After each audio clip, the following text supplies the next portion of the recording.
Hello, it is Ryan, and I was on a flight the other day playing one of my favorite social spin slot games on chumbacasino.com. I looked over at the person sitting next to me, and you know what they were doing?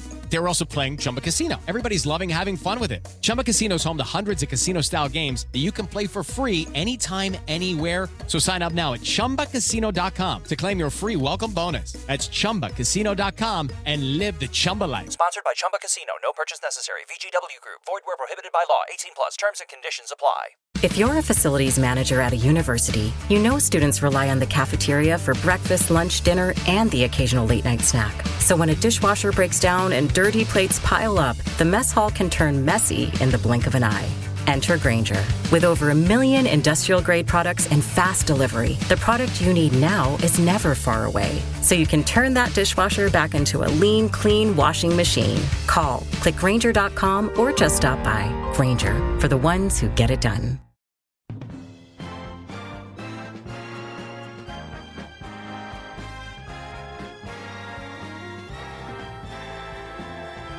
Now, the greatest radio shows of all time.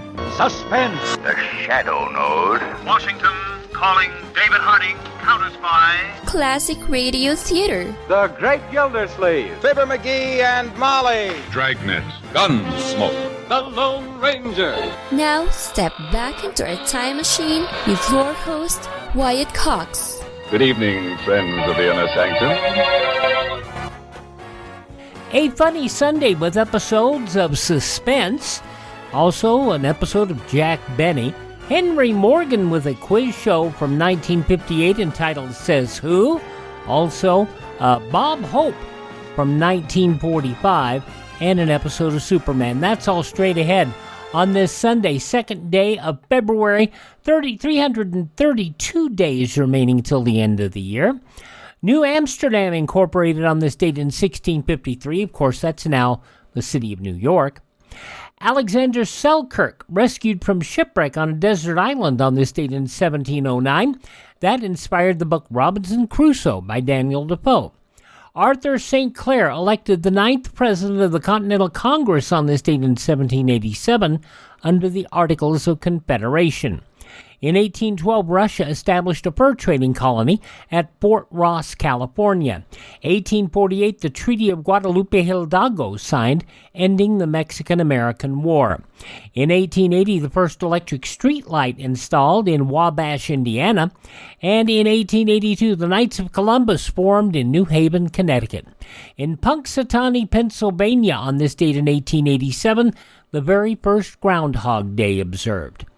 In 1922, Ulysses by James Joyce first published, and dog sleds reached Nome, Alaska on this date in 1925 with diphtheria serum, inspiring the ongoing Iditarod race. In 1935, Adolf Hitler dissolved the German parliament. In 1935, Leonard Keeler tested the first polygraph machine. In 1940, the Tommy Dorsey Orchestra premiered a brand new singer. A fella by the name of Sinatra, Skinny Kid, you might have heard of him. In 1943, the last German forces surrendered to the Soviets after the Battle of Stalingrad. And it was on this date in 1950, What's My Line debuted on CBS television. Poof! There goes perspiration. Invite you to enjoy television's gayest game. What's My Line?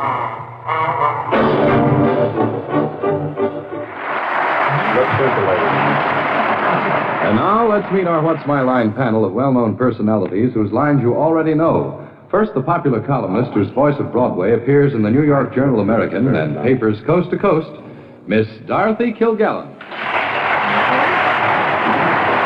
And on my left, noted author and publisher, off tomorrow to deliver 10 lectures in 9 days, Mr. Bennett Cerf.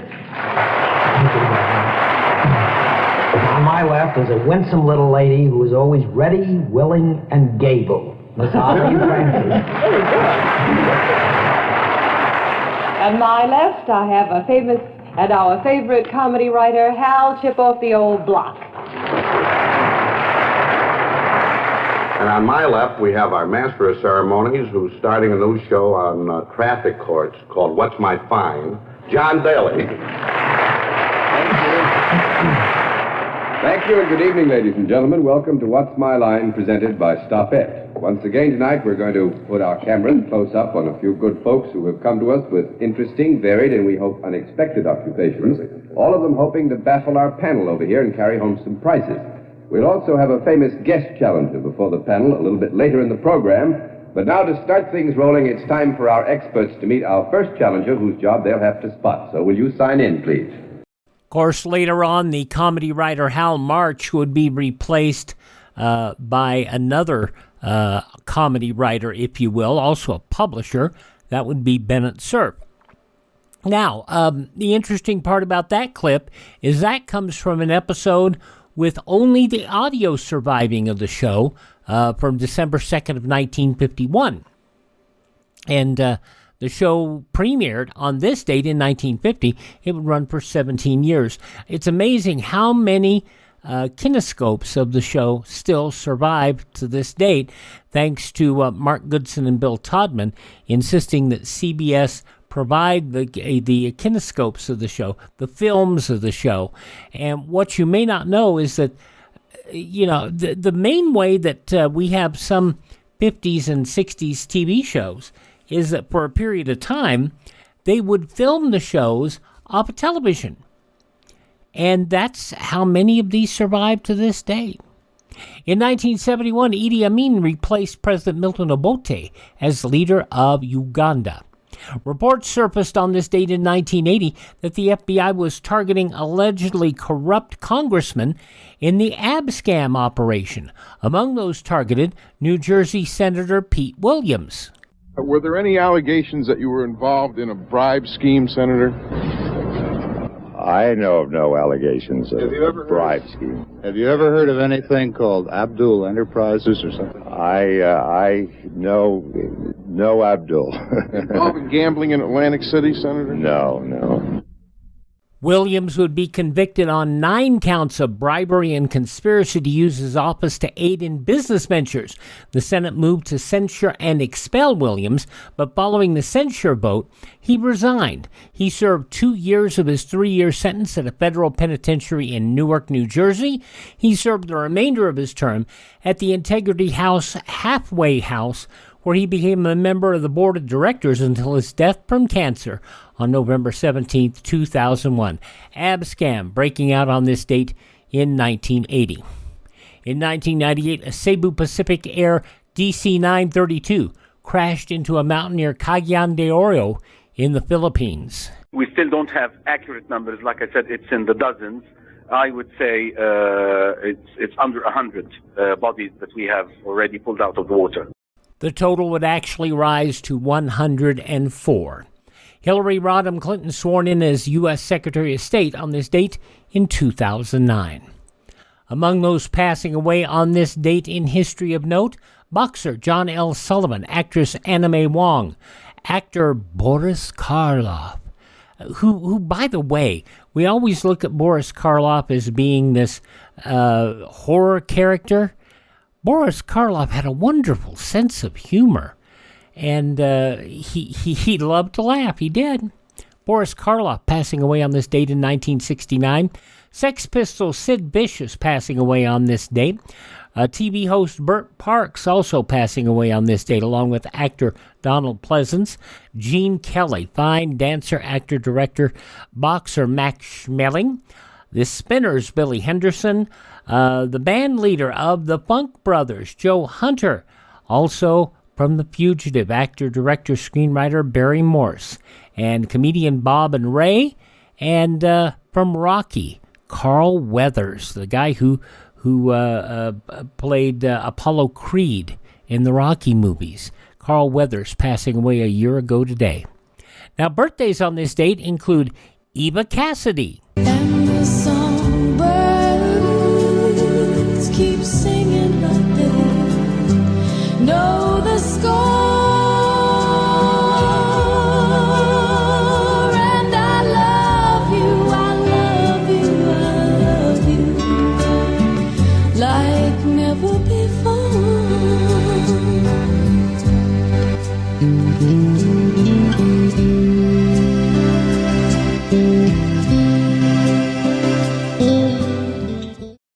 Eva Cassidy, born on this date in history, along with author James Joyce, NFL co-founder George Halas, hotelier Howard Johnson, violinist Jascha Heifetz, author, philosopher Ayn Rand, musician Stan Getz, actor Robert Mandan. You remember him from Soap. Also, Tommy Smothers. Mom always liked Dickie best, but she also loved Tom. Tom Smothers, born on this date, along with actor Jeffrey Hughes and actress Farrah Fawcett, all celebrating birthdays in heaven on this date in history. Hi, this is Jeff Foxworthy. It is now time for the birthday announcements. The following people are now officially older than dirt. Birthday number 83 for musician Graham Nash, who talks in this clip about leaving the Hollies to form Crosby, Stills, and Nash. Yes, they did. They severely questioned my sanity. Because the Hollies were a bloody big group, you know. They've had lots of bloody hits and stuff, and #1 records and stuff, and you must be mad to give up the stability of that music, and, you know. Of course, they thought I was crazy. But I didn't. You see, I'd heard me sing with David and Stephen once, and that's all it took for me to know that there was something totally wonderfully exciting. See, that's one of the things that David Crosby really helped me with in the early days. When you write songs like Marrakesh Express and Lady of the Island and Right Between the Eyes, and everybody in the group doesn't like them and won't do them, right? It sort of shakes your confidence, and Crosby gave me back my confidence in my own material. Graham Nash from Crosby, Stills, and Nash, 83 years old today. Data from Star Trek The Next Generation, Brent Spiner, 76 today. Dog the Bounty Hunter, Dwayne Chapman, 72. Model Christy Brinkley, that uptown girl, 71 today. Shakira is 48. AEW wrestler Brian Cage is 41. And from HBO Max's The Flight Attendant and Netflix's The Decameron, Zoya Mamet. Pronouncing her name horribly, and I apologize, but she's 37 today. Those just a few of the people celebrating the second day of February as their birthday. And if this happens to be your birthday... We baked you a birthday cake. If you get a tummy ache and you moan and groan and woe, don't forget we told you so. Happy birthday! Happy birthday! Make a wish, dear, and blow out the candles. Here they go.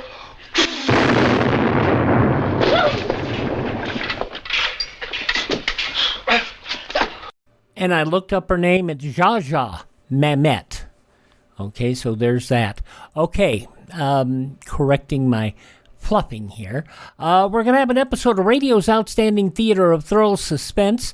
Not strictly a comedy, but it stars one of comedy's greatest stars, Jack Benny, in an episode of Suspense from 1953, and it's Plan X. Hello, it is Ryan, and I was on a flight the other day playing one of my favorite social spin slot games on chumbacasino.com. I looked over at the person sitting next to me, and you know what they were doing? They were also playing Chumba Casino. Everybody's loving having fun with it. Chumba Casino is home to hundreds of casino-style games that you can play for free anytime, anywhere. So sign up now at chumbacasino.com to claim your free welcome bonus. That's chumbacasino.com and live the Chumba life. Sponsored by Chumba Casino. No purchase necessary. VGW Group. Void where prohibited by law. 18 plus. Terms and conditions apply. Taxes was feeling so stuck. Sitting in traffic, squeezing into a parking spot, all to squeeze in getting tax help during your lunch break. Now Taxes is a TurboTax expert who does your taxes for you, while you go about your day getting real-time notifications about their progress and the most money back guaranteed. Now this is Taxes. Intuit TurboTax. Get an expert now on TurboTax.com. Only available with TurboTax Live Full Service, real-time updates only in iOS mobile apps. See guarantee details at TurboTax.com/guarantees.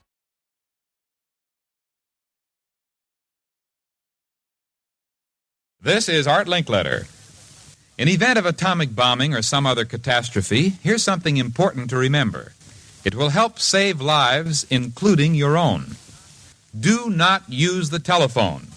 Leave the line open for official rescue and relief. This is your part in civil defense. Remember, don't use the phone. Leave the line clear for safety of your own life and the lives of others. Now on Classic Radio Theater with Wyatt Cox, radio's outstanding theater of thrills, Suspense. An episode from 1953, 72 years ago. Plan X, starring Jack Benny. Autolite and its 98,000 dealers bring you Mr. Jack Benny in tonight's presentation of Suspense.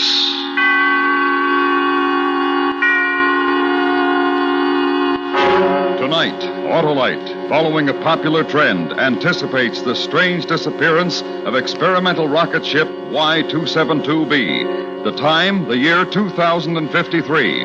The place, the planet Mars. The star, Mr. Jack Benny.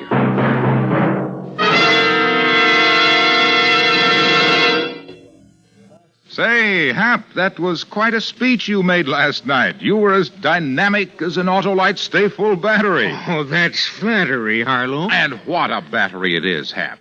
The Autolite Stay-Full is the power-packed pepster that needs water only 3 times a year in normal car use. I really don't deserve such praise, Harlow. Why not? That's the battery with the fiberglass retaining mats protecting every positive plate to reduce shedding and flaking and give the Autolite Stay-Full longer life, as proved by tests conducted according to accepted life cycle standards. I was really good, Harlow? Oh, no one could do any better than to visit his nearest Autolite battery dealer, who services all makes of batteries. To quickly locate him, just call Western Union by number... and ask for operator 25. I'll tell you the name of your nearest Autolite battery dealer, where you can get an Autolite Stay-Full. The battery that needs water only 3 times a year in normal car use. And remember, from bumper to tail light, you're always right with Autolite. And now, Autolite presents transcribed Plan X, starring Mr. Jack Benny, hoping once again to keep you in suspense.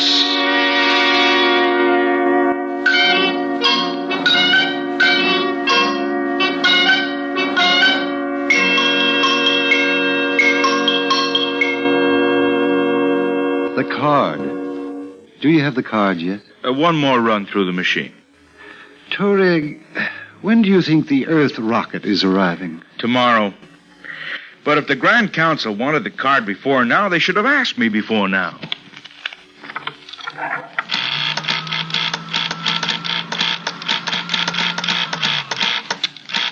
Is that it?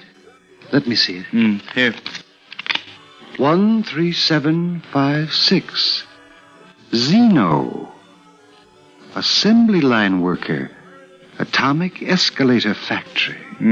Toreg, this is the man for the job? He has the specifications called for. An assembly line worker. Why, it's incredible. Incredible.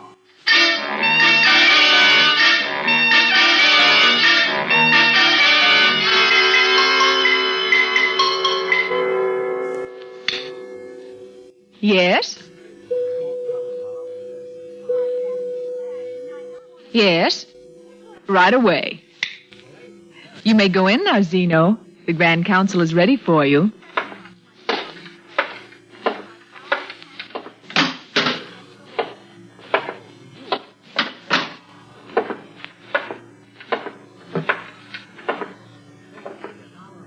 One 13756 called Zeno. Come forward. Yes, sir. Zeno, the Grand Council of Mars has a mission for you to perform. Me? A mission? You have been selected because of the qualities shown on your work and identity card, Form 42-A. Set habit patterns, attention to detail, no strong emotional or biological drives, and complete suppression of imagination. Well, I always pride myself Do not that speak unless questioned, Zeno. The Grand Council has other important matters of state. Of course, of course. You have heard the telephone broadcast that an armed rocket from the planet Earth is approaching Mars. Oh, I did hear something about it, yes. Their course has been plotted as bringing them to a landing on the plain outside the city at 10:14 tomorrow morning. 10:14. You know, I wouldn't mind seeing that. You will see it, Citizen Zeno. Me? You. Well, I'd certainly like to, but I'm due in the atomic escalator factory at 8. I'm on stair treads, you know. And We've arranged a leave from your job. Leave? Well, I'm not arguing with the Grand Council, but I've got a pretty important job there, and... 13756, you've been selected to meet and deal with the Earth rocket. Me? You will put Plan X into operation. Plan X? Citizen Zeno, every Martian for the last 50 years has been thoroughly grounded in Plan X, if and when a rocket should come from the Earth. Oh, Plan X. Oh, you see, I thought you said Plan X, of course. Then you understand and accept the responsibility. Oh, anything to help out. Those assisting you on the mission will be in contact with you. Good. Have the other council members any questions? No, I don't believe so. 13756, called Zeno. You are now officially operating under the provisions of Plan X. Well, thank you.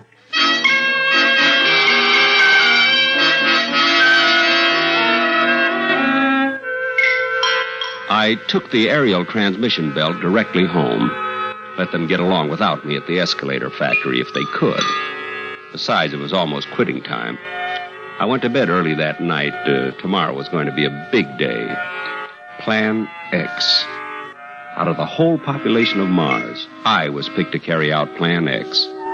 Oh, I'll admit I had my criticisms of the Grand Council in the past, but this restored my confidence in them. Yes, sir. They couldn't have picked a better Martian.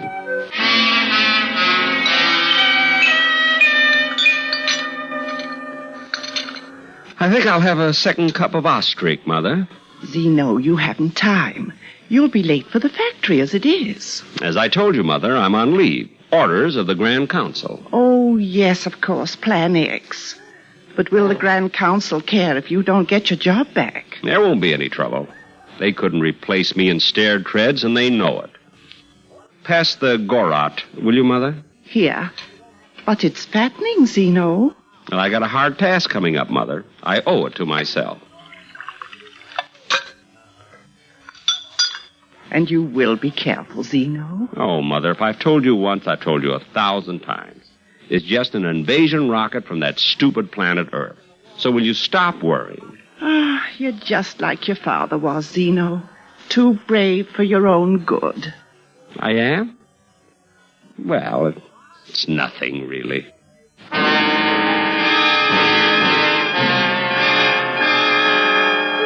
I took my time going over to the field where the Earth rocket was to land. I got there at 10, with not another soul around.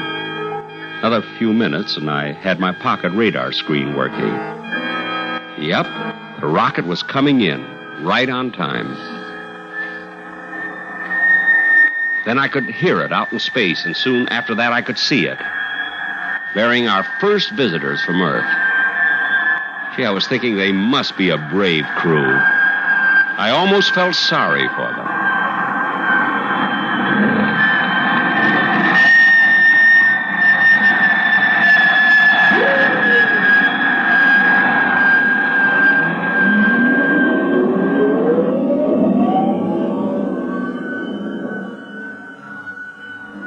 It wasn't a bad landing. Not the greatest, but not bad. After another 10 minutes, a port in the side of the rocket started to swing open, and I walked over. If I do say it myself, I made quite an impression. Commander, look. Great Scott, what is it? Commander, I think we've met our first Martian. All right, keep back, everybody. Dr. Fielding and I will deal with it. Him, whatever it is. Hand me the Martian kit, Parker. All ready, sir? Come on, Fielding. Be ready for anything. Right, Commander. Incredible. Absolutely incredible. I'll try to talk to him. We Earth people, we friends. Friends? We come from out there.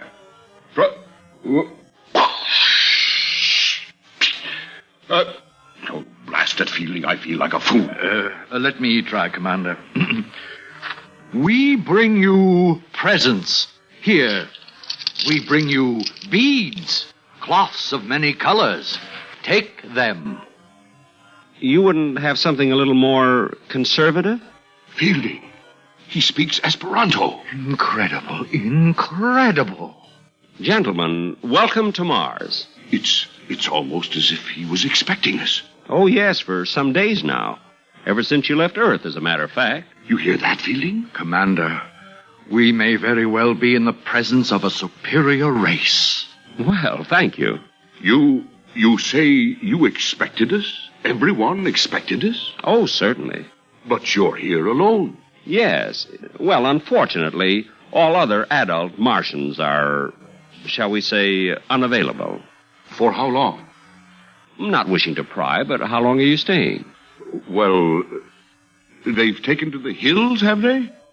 No need to be afraid of us. No need at all. There's no one in your city over there? Mainly unavailable. But I'll be glad to show you around. Martian hospitality, you know. Amazing. Can we go right away, Commander? I'll get Connie. You can call her, Fielding, but we don't want to blunder into a trap. All right, men. All in. Parker, take 3 men and stay here for rocket guard. Yes, sir. Ready, Fielding? All set, Commander.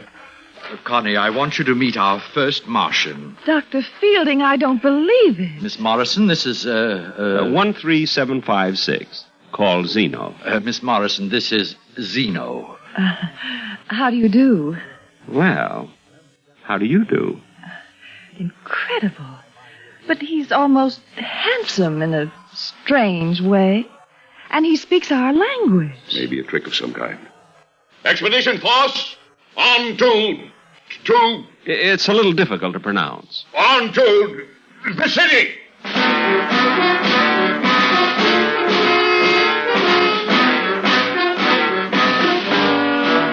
We marched into the city, which, of course, appeared quite deserted. Plan X. I showed them a few of the sights, the canals, the Og factory, and the hall of the Grand Council.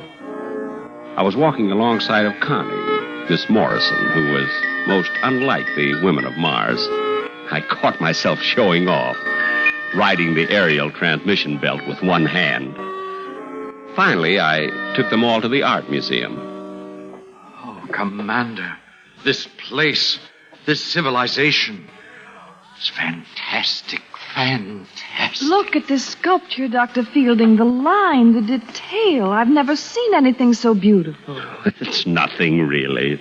Zeno, you don't mean that you... Well, no. You see, I work at an atomic escalator factory. I'm in stair treads. Everybody, over here. Look at this. Oh, what is it? Wait, isn't that what... Why, Zeno, is this what I think it is? I'll have to read the nameplate. Oh, yes, a flying saucer. From 1952, your calendar. 100 years old. 1952, the year of the flying saucers. Then they did come from Mars. Oh, yes. But none of them ever landed on Earth. Why? It just didn't seem worthwhile. Nothing personal, of course. I just can't get over this planet. It's so different from anything we imagine. Now, here's something you might be interested in. Right over here. What? Looks like a weapon of some kind. Oh, yes. Yeah, you see, it's a paralyzer ray. It's 300 years old. But why do you have it in a museum? You don't mean that weapons like this are 300 years obsolete? Well, you might say that, yes. You see, no adult Martian has carried a weapon for hundreds of years. Well, why not? Why should we? But to defend yourself. Well, we just have no aggressive impulses, that's all. Well, if someone struck you, wouldn't you strike back? I couldn't. But it doesn't matter. No one could strike me. No Martian, that is. Yes. We've never had any trouble. Zeno, you're in the diplomatic service? The escalator game. Yet you were delegated to meet us. Yes, by the Grand Council. You see, we stopped having diplomats handle our important missions years ago. Again, nothing personal, of course. I see. But you are empowered to deal with us. Deal with you? I certainly am. Good. Now, it seems logical to me that we should work out a mutual defense pact. Not right now, of course. Mr. Mr. Zeno! Who's that? It looks like children. We have to see him, Mr. Zeno. Just some little friends of mine. Oh, they're darling. What's the problem, Ormy? We're building something, and we're all out of uranium. We need some right away, and... Zeno, does he mean real uranium? Oh, of course, Dr. Fielding. Oh, it won't hurt them a bit. We have to have it right away, Mr. Zeno. We just have to have it. The city was deserted. Where did these children come from? Oh, you know how it is with kids when they get to playing. You'll get the uranium for us, won't you, Mr. Zeno? Will you? Fascinating. What are they playing, Zeno? Yes. What's the game? I don't think you've heard of it, Commander. It's called Plan X.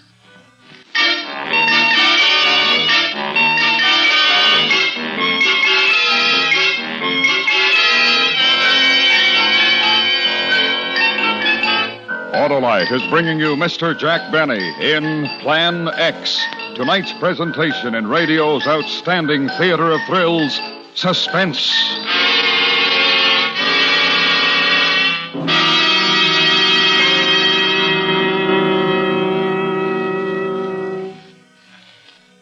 Say, Harlow, do you like to make speeches? Sure, Hap, especially about the Autolite Stay Full battery. Friends, Romans, motorists, lend me your ears while I praise the greatest of the great, the incomparable Autolite Stay Full. The battery that needs water only 3 times a year in normal car use. The battery that gives longer life as proved by tests conducted according to accepted life cycle standards. The famous Autolite Stay Full has over 3 times the liquid reserve of ordinary batteries. And because every positive plate is protected by fiberglass retaining mats to reduce shedding and flaking, the Autolite Stay Full just naturally gives longer life than ordinary batteries. And where can one get this glorious battery? From your nearest Autolite battery dealer who services all makes of batteries. To quickly locate him, just phone Western Union and ask for operator 25. And I'll tell you where you can get an Autolite Stay Full, the battery that needs water only 3 times a year in normal car use. And remember, from bumper to tail light, you're always right with Autolite. And now, Autolite brings back to our Hollywood soundstage Mr. Jack Benny in Elliot Lewis's production of Plan X, a tale well calculated to keep you in suspense.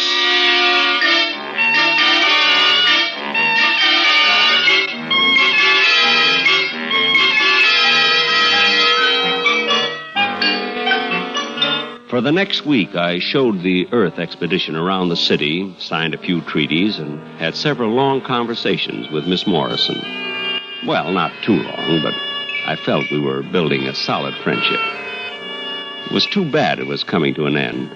You're not going out again this evening, Zeno? Mother, so I've been out 2 evenings in a row. Doesn't have to be fatal, you know. This is the time of year you always get that chest cold. Oh, chest cold, chest cold. Anyway, Mother, I have to go over to the rocket. Don't they plan to go back to Earth tomorrow? They plan to, yes. Miss Morrison promised to take a little farewell walk with me this evening. Don't let her keep you out in the moonlight too long, Zeno. Mother, why, that's the most ridiculous thing You just don't know how attractive you are. Now, Mother, Miss Morrison and I are merely friends. And to think of anything beyond that is just... Mr. Zeno! Mr. Zeno! We're almost finished the game, Mr. Zeno. Good. All finished, Army? Just about. It's tomorrow morning at 8:45, isn't it? 8:45. Anything else you need, Army? I mean, any more uranium? No, I just wanted to make sure it was 8:45. Well, see you in the morning, Mr. Zeno. Goodbye, Mrs. Zeno. See you in the morning, Army. Such a cute little fellow, Zeno. And smart. Is he? Mother, you have no idea.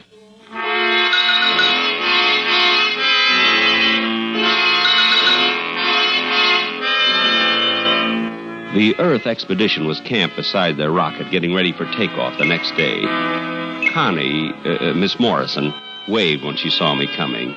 I waved back, and then she smiled at me, and I smiled back. It was a beautiful evening. We walked out over the plain, Connie and I, and then we sat down quite close. Connie lit a cigarette, and I opened up a package of Gurkhag. Zeno. Yes, Connie. Miss Morrison. Connie. How is it you're not married, Zeno? Don't Martians believe in it? Oh, definitely. But there's Mother and... And what?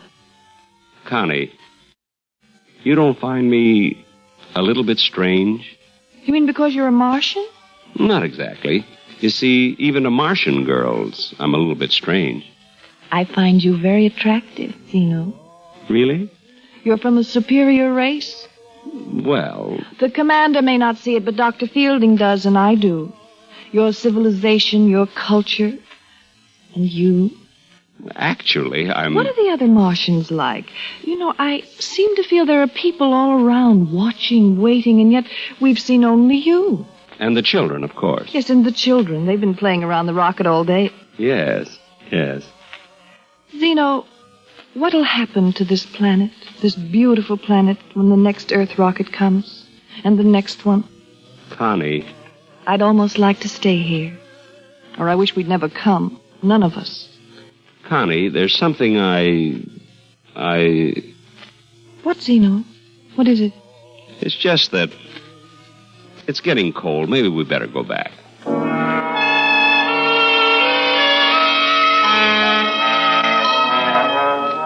I walked with Connie back to the rocket, and then I went home.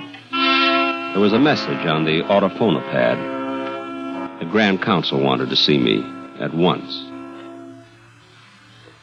You sent for me, gentlemen? 13756 called Zeno. You are nearing the completion of Plan X. I hope my work has been satisfactory. You were selected for certain qualifications, Zeno. Set habit patterns, attention to detail, no strong emotional drives. I remember, yes. You have assumed a responsibility based on those qualifications. I suppose you might put it that way. Are you still prepared to discharge that responsibility? Well, I think you might as well know that it's been my criticism in the past, as well as that of a lot of other taxpayers, that the Grand Council interferes entirely too much in the private lives of, well, what I mean to say... Are you prepared to discharge your responsibility? But about Connie, Miss Morrison, isn't there some way... You know that there is not. Well, I suppose not, no. Plan X will then be completed. I assure the Grand Council, at 8:45 tomorrow morning, Plan X will be completed.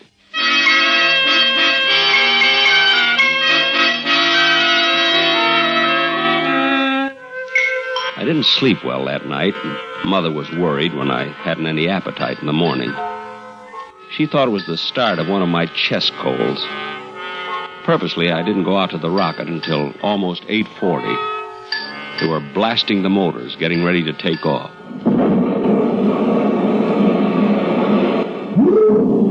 Zeno, I thought you weren't coming. I overslept, Connie. That is, I didn't really oversleep, but... The children have been here for an hour. We're just about finished playing, Mr. Zeno. Oh, good, Army. Did you win the game? Plan X? I think so. We'll know in a minute, Mr. Zeno. They're so intense. Are the children on Mars always that way, Zeno? Well, not always, no. Ah, come to see us off, did you, Zeno? Good boy. We counted on you. Well, thank you. Come over here, Fielding. Yes, Commander. Connie, Fielding, Zeno here has been so helpful to us that I've come to a decision. That's very nice of you, but I'm pretty well stocked up on beads right now. A different kind of a present. Zeno, I've decided to invite you to come with us to Earth. To Earth? How about it, Zeno? We're taking off in 16 minutes at 9 o'clock. How about it? Well, it's not that I don't appreciate your thinking of me, but Mother would worry and... You see, we need you, Zeno. That's not true. Well, I'm afraid it is.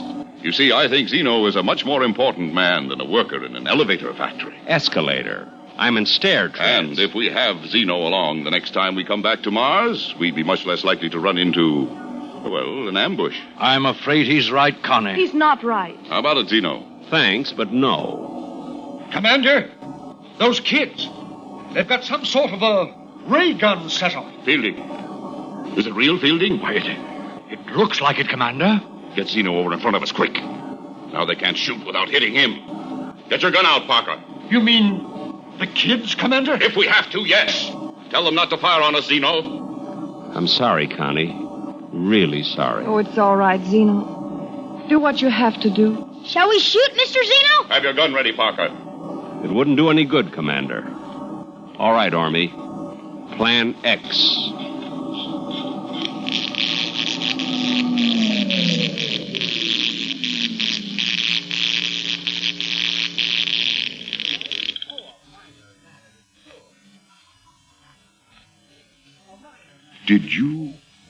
Did you fire, Parker? Me, sir? Fire a gun? Why, I couldn't. I couldn't do a thing like that. No, of course you couldn't. I don't know what made me ask. The rocket, its motors have stopped. Its motors have stopped, Commander. Well, we aren't going anywhere, are we? Someone said something about going back to Earth. Back to Earth? Oh, no. Of course not. Of course not. Everybody all right? What happened, Commander? What happened? Nothing, really. It's just that Ormy and his little friends built a maturity ray. It takes people who are, shall we say, less advanced and increases their IQ by several thousand years. That's amazing. Child's play. Zeno, do you mean to say... Commander, Dr. Fielding, Parker, Connie, permit me to congratulate you as fellow Martians. Utterly amazing. Connie... Look, here come the Martians. Our fellow Martians, thousands of them. They're coming to welcome us. Connie... Oh, look at them. Oh, they look so handsome, so intelligent, so... Connie... Yeah, excuse me, Zeno. I'll be back, Commander. I have to go to them. I'll be back.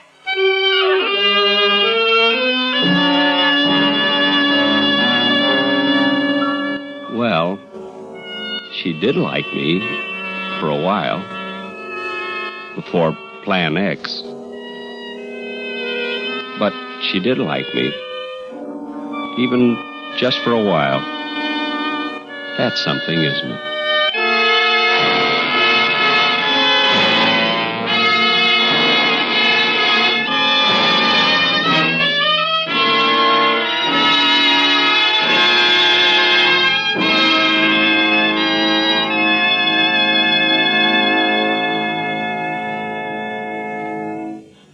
Suspense. Presented by Autolite. Tonight's star, Mr. Jack Benny. Next week, the dramatic report of a man's desperate race for freedom. A true story with names and places changed in order to protect the lives of the principals. The story is called The Man Who Cried Wolf. Our star, Mr. Jeff Chandler. That's next week on Suspense.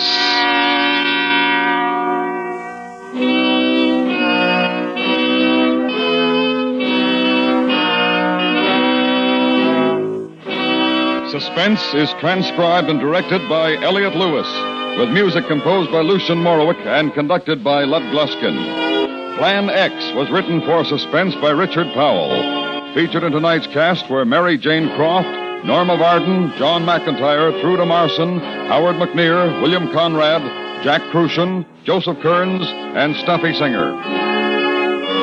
The Jack Benny Show may be heard every Sunday on the CBS Radio Network. And remember next week, Mr. Jeff Chandler in The Man Who Cried Wolf.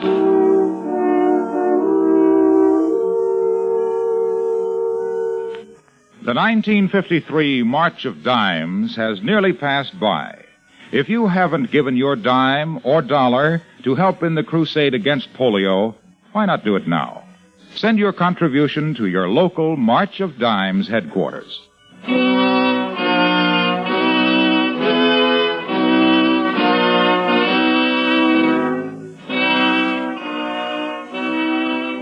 This is the CBS Radio Network. Very hard to call that drama or comedy. Interesting show. Suspense, 72 years ago, February 2nd, 1953, here on Classic Radio Theater with Wyatt Cox. And up next, we will have an episode of Jack Benny in his own show. Hello, it is Ryan, and we could all use an extra bright spot in our day, couldn't we? Just to make up for things like sitting in traffic, doing the dishes, counting your steps, all the mundane stuff. That is why I'm such a big fan of Chumba Casino. Chumba Casino has all your favorite social casino-style games that you can play for free anytime, anywhere with daily bonuses. So sign up now at ChumbaCasino.com. That's ChumbaCasino.com. Sponsored by Chumba Casino. No purchase necessary. VGW Group. Void where prohibited by law. 18 plus. Terms and conditions apply. No one knows when disaster might strike. It could come in the form of hurricane, flood, blizzard, or fire, or by enemy attack. So it's wise to be prepared for any emergency. It's wise to take a Red Cross first aid or home nursing course. At least one member of each family should know how to take care of an injured person. Remember, in time of disaster, doctors, nurses, and other medical personnel will be difficult, if not impossible, to find. So take a Red Cross first aid or home nursing course now. A well-stocked first aid kit should be in every home. And there are also a number of people who will provide you emergency medications now. So check it out, okay? If you want some information, just drop me an email. Through our webpage, classicradio.stream. Let's go back 78 years now for the second part of this Jack Benny double play with an episode of The Jack Benny Show.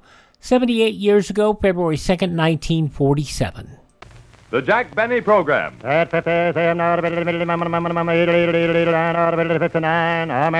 Fine tobacco is what counts on a cigarette. And LSMFT. Lucky Strike means fine tobacco. Yes? LSMFT. Lucky Strike means fine tobacco. And in a cigarette, it's the tobacco that counts. Year after year, at auction after auction, independent tobacco experts, men who spend their lives buying, selling, and handling tobacco, can see the makers of Lucky Strike consistently select and buy that fine, that light, that naturally mild tobacco.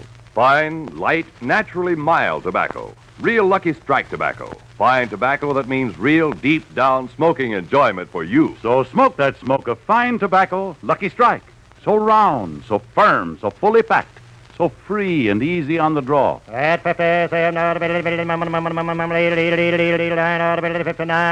American.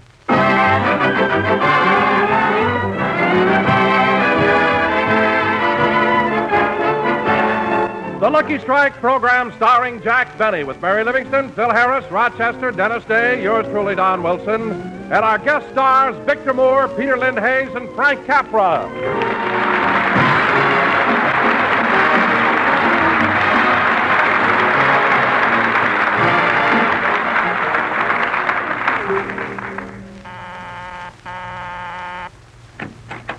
Well, if it isn't yours truly, Don Wilson. Hello, Rochester. Is Mr. Benny in? No, Mr. Benny took Miss Livingston to the movies. Oh, well, when he comes back, will you tell him that...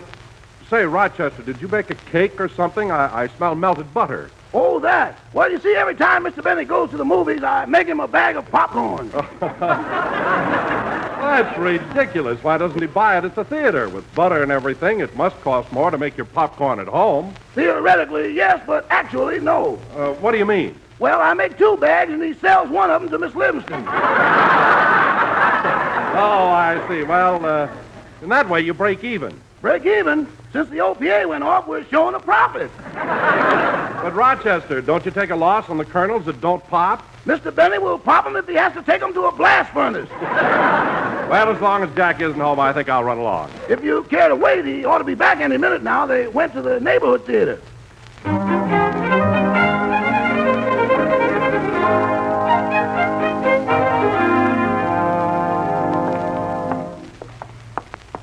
Gosh, Jack, I'm sure glad you took me to see It's a Wonderful Life. I think it's a marvelous picture. Yeah. I thought the direction was great. Jimmy Stewart was sensational. Yeah, sensational. Jimmy gave that part just what it needed. I thought his acting was superb. All right, so his acting was superb. He's supposed to be a great actor. That's what he got paid for. Well, Jack, I saw your last picture. I returned the money.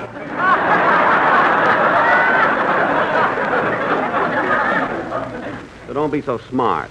Anyway, Mary, don't get me wrong. I like the picture, It's a Wonderful Life, but it's awfully hard to believe that part where Jimmy Stewart's angel comes down and shows him what would have happened if he hadn't been born. I don't know, it's too fantastic. Oh, you've been mad at pictures ever since they put out Bank Night. I have not. It's just that I don't... Oh, Jack, let's stop and look in this jewelry window. Okay. Gee, what gorgeous jewelry they have here. Uh-huh. Oh, Jack, What? look at that beautiful engagement ring. Mary, are you hinting? Uh-huh. Well, it won't do you any good. I'll never wear it.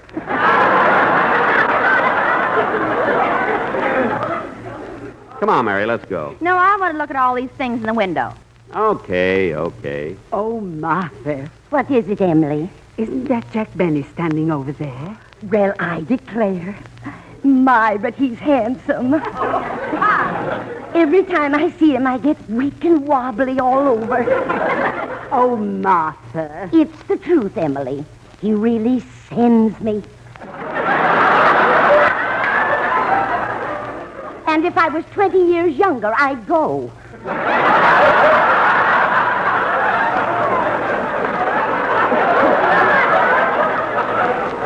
Emily, who's that girl with Mr. Benny?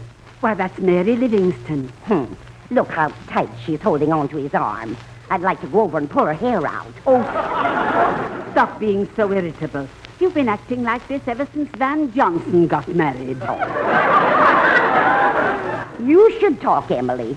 You broke your baseball bat when Lippy married Lorraine.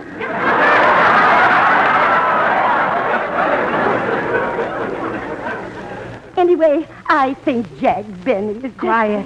Here they come. Hello, Mr. Benny. Well, hello there. Isn't it rather late for you girls to be out? Girls.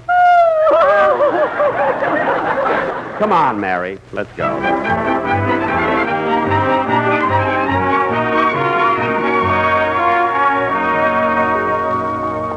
Gee, Mary, Wilshire Boulevard looks beautiful at night, doesn't it? Yeah, all the light and... Say, Jack, isn't that Frank Capra? Who? Frank Capra, the man who directs the picture we just saw. It's a Wonderful Life. Yes, it is. Hello, Frank. Hello, Jack. Mary?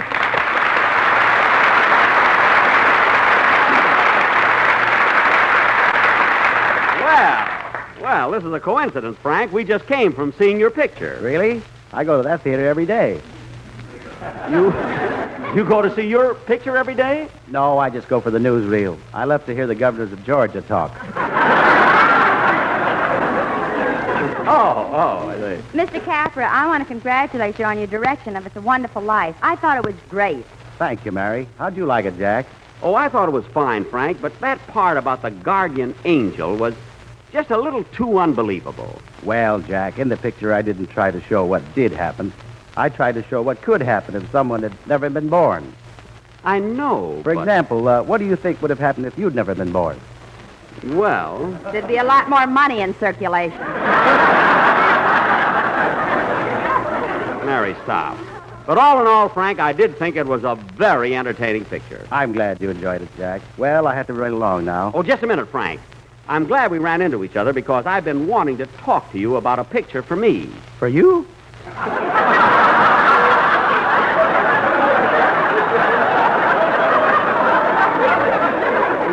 Yes, you see, the studios have all been after me, but I thought that you, with your great insight into human nature, might better capture my personality.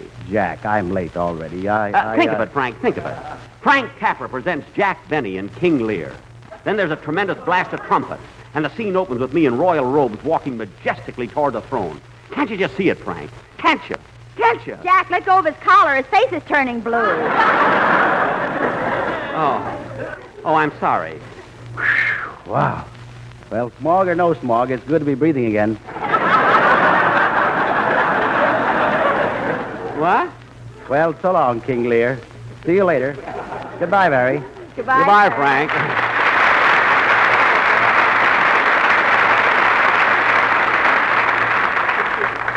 Come on, Mary. I'll walk you home. Yes, Your Majesty. Oh, quiet.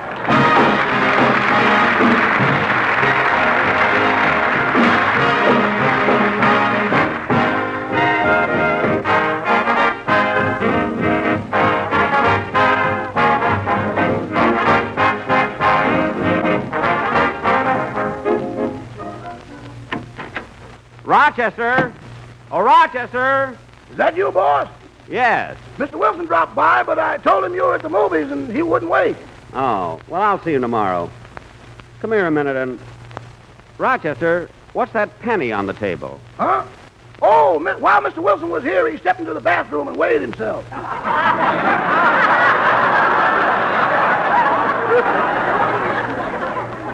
Good. How much does Mr. Wilson weigh now? I don't know, but you got a lot of broken tile in the bathroom. Say, boss, how'd you like the picture? It's a Wonderful Life? Oh, very much, Rochester, but a little too fantastic. You know, the angel and everything. I don't know. Say, Rochester, I'm a little sick to my stomach. I'm going to the medicine cabinet and take something.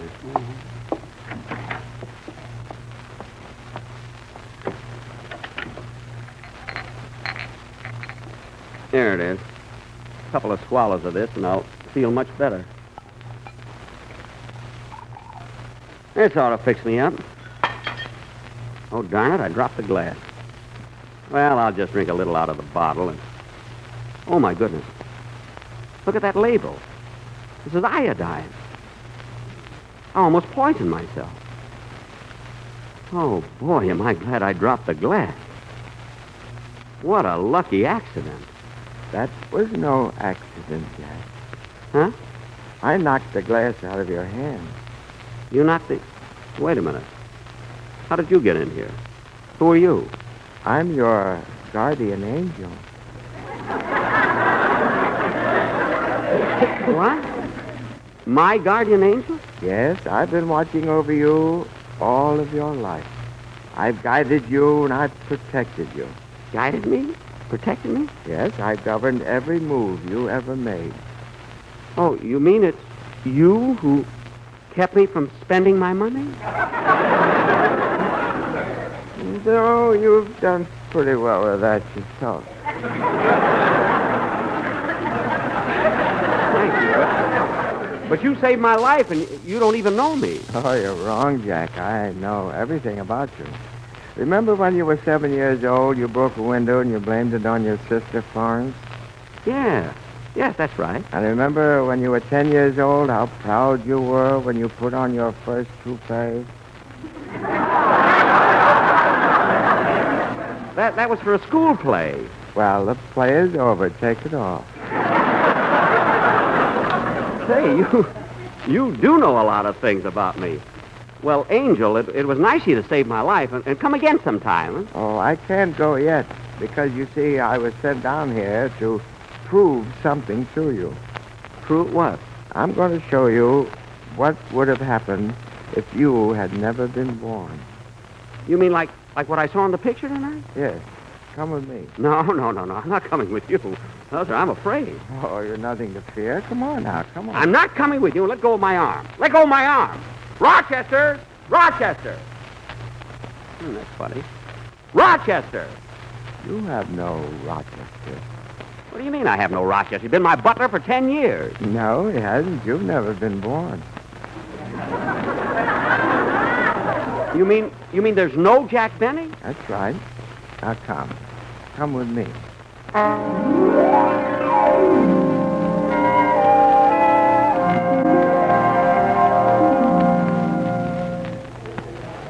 Hey, where are we? What are we doing in this department store?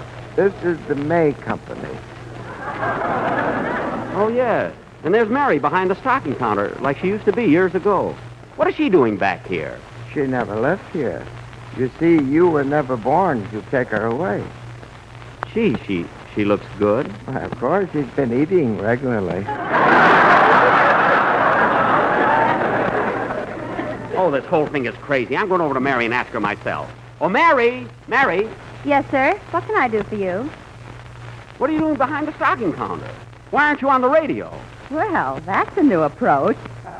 They generally ask me why I'm not in pictures. But, Mary, please, don't you recognize me? Don't you know me? Have you forgotten all about our radio work? What radio work? What work? Are you crazy? What do you do every Sunday afternoon at 4 o'clock? I take a bath. Do you mind? Mary, please listen to me. I'll thank you not to be so familiar. Please call me by my last name. Okay. Now, listen, Miss Livingston. It's Mrs. Klingenpeel. Mrs. Herman Klingenpeel. Mrs.? You're married? I can't believe... Just a little while ago, you tried to buy me an engagement ring. You can't be married. Well, ask my husband. He's the floor walker. What? Here he comes now. Oh, yes. Mister? Yes? Is this true? Are you two married? Well, if we're not, we certainly gypped the bride and groom program out of a 2-week honeymoon. Oh, stop. Mary, this is all a terrible mistake. Angel, where are you? Just a minute, I'm opening a charge account. Well, what's taking you so long? They don't believe my address. Never mind that now. Take me out of here. Take me to Dennis Day. He'll know me. All right, Jack. Hold on. Here we go.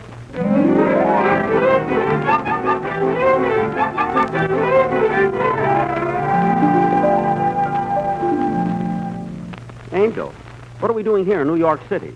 Why, don't you recognize this place? This is Studio H in NBC. Oh, yeah. And there's Dennis Day walking up to the microphone. Oh, Dennis! Sorry, Pop. No autograph. I don't want your autograph. Dennis, don't you recognize me? I'm Jack Benny. Who? Jack Benny. Listen. Can it be the trees that fill the breeze with rare and magic perfume?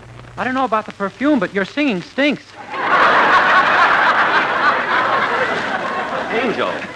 Angel, he doesn't even know me. Well, of course he doesn't know you. Jack Benny doesn't exist. Doesn't? You're still waiting to be born. Waiting to be born? That's ridiculous. Look at my hair. It's gray. Yeah, you've been waiting a long time. Dennis, think a minute. I'm Jack Benny, the man you work for. Oh, no, mister, you're wrong. I work for that man over there. The one with the baggy eyes. Where? Thank you, and welcome to... Hey, what's going on here? I've got a program to do, and I don't need any outside help. Why, you're Fred Allen. You were expecting maybe Uncle Remus? Now, wait a minute, Fred, wait a minute. Don't you pretend you never met me either. I'm sorry. I don't believe I ever had the pleasure. Pleasure? Fred, look at me. I'm Jack Benny. The man you hate. Me? Me hate anybody? Why, everyone knows Fred Allen loves the whole world. I love my writers. I love the NBC vice presidents and the censors, too. I love the little lads and lassies who ask me for my autograph as they wipe their little noses on my sleeve.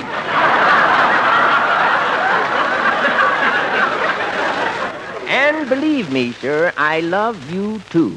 Angel, there must be something wrong. Fred Allen doesn't hate anybody. Certainly. You weren't born yet. Wait a minute, Fred. You and Dennis are just pretending you don't know me. But the rest of your cast will. The rest of my cast? There are no other performers on my program, just Dennis and myself. Oh, yeah? What about Senator Claghorn and Titus Moody and Ajax Cassidy? Why, I thought everybody knew Dennis plays all those parts. You mean Dennis is Senator Claghorn? I'm from the South, son. I just got back from a party, and I'm in my cup. Dixie, that is.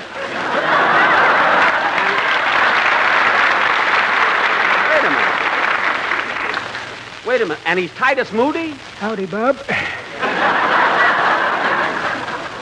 Dennis, and you play Ajax Cassidy, too? How do you feel playing all those parts? Oh, terrible, terrible, terrible, terrible. And I'm not long for this world. Now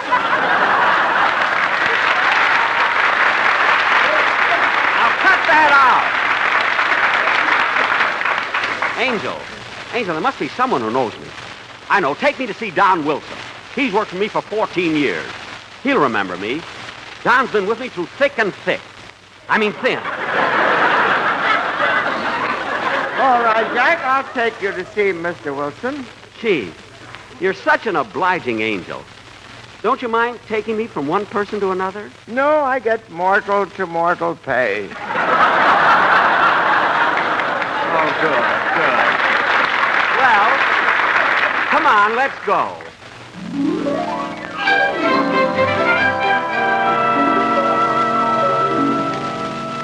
Well, here we are in Lexington, Kentucky. Lexington, Kentucky? Yes, there's Mr. Wilson sitting on the porch. He owns this big tobacco plantation. Oh, yeah. Hey, Don, Don Wilson. Colonel Wilson to you, sir. Waukegan, Illinois, named Benny. Nice people. Always wished they had a son. They had a son. It's me. Well, I don't know anything about that, but if you'll excuse me, I gotta talk to my tobacco pickers. Here they come. The tobacco pickers? Yes. Hello, fellas. You all. You all? Don. Colonel Wilson. Hemo boy.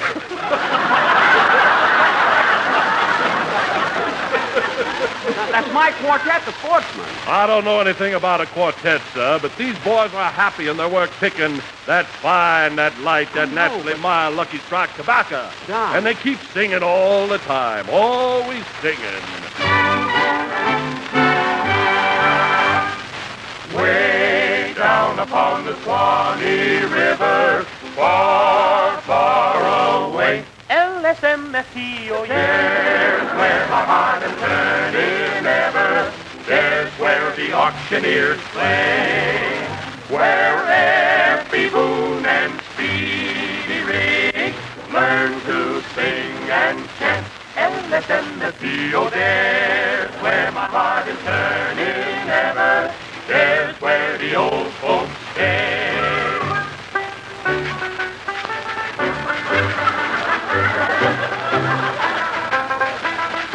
Every boon and speedy still longing for the old plantation and for the old folks at home, old folks at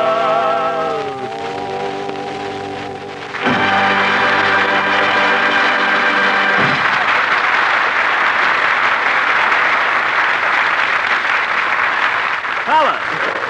Look, fellas! Fellas, don't walk away. They've gone, Jack. Are you convinced now? Yeah, I'm convinced. Angel, take me back home, please. No, not yet, Jack. There's one more place I'd like to show you. Come.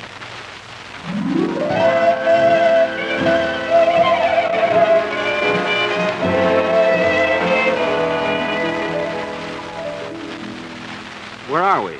What town is this? Nashville, Tennessee. Nashville, Tennessee. Hey, why, that's where Phil Harris comes from. Yeah, and this is the nightclub where he works. Phil Harris works in this awful dump? Yes, you see, you weren't born, so you never took him away from here. Well, I'm glad. This is where he belongs. Let's go in and see him. All right. Follow me right down these stairs. Gosh, what a crummy nightclub. Look at the name of it. The Ruis Club. What about it? Ruis spelled backwards is sewer. That makes very little difference to Mr. Harris. He can't even spell frontwards. Come on, Jack. Follow me down these stairs. Way down. All right, watch your step.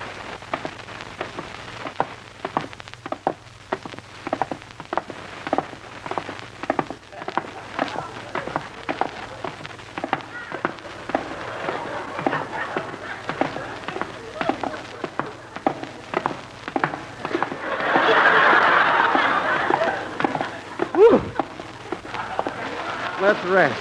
If I go down any farther, I'll get the bend. Well, I don't like this any more than you do. I'm an angel, and the further down I go, the nearer I get to enemy territory. Well, I guess it's just a few more steps down. Here we are. Won't you come with me to Alabama? Let's go see my dear old mammy. She's frying eggs and broiling hammy, and that's what I like about the South. There you can make no mistakey, where those nerves are never shaky. Ought to taste her layer cakey, and that's what I like about the South.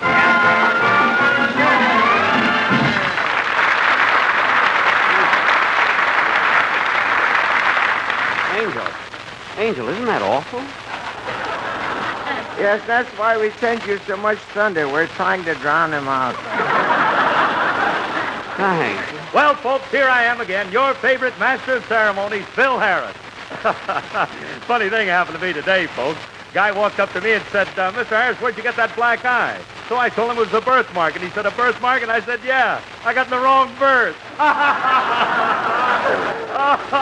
Don't explain it to him, lady. If you don't get it, just let him suffer. Let him lay there. Don't tell him nothing. Well, Phil Harris. Pardon me, folks. There's an old heckler down here in the front row.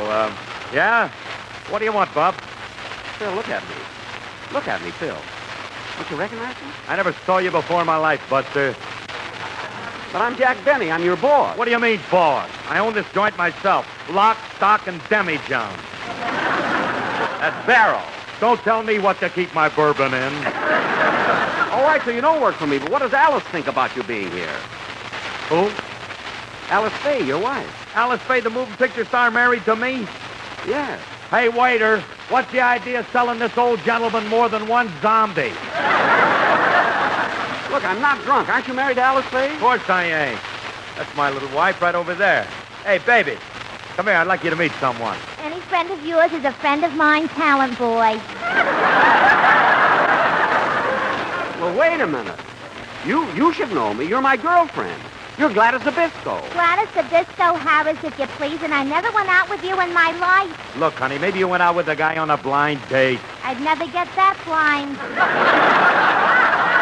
But you must remember me. Look at me. Look. Come on, Jack. I think we better be going again. Well, all right, Angel. But I'm not licked yet. I'll prove to you that I was born. Well, I'll give you one last chance. Where do you want me to take you now? Let's see. I know. Take me to Warner Brothers Studios. They'll know me there.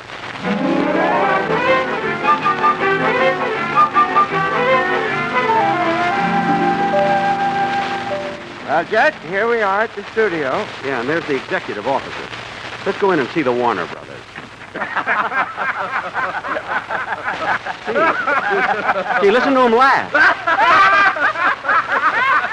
Listen to him. Listen to him. Why are the Warner Brothers so happy? Because you were never born, so you didn't make the horn blows at midnight. Oh, I see. Listen to me, Mr. Warner. Listen to me. Stop laughing.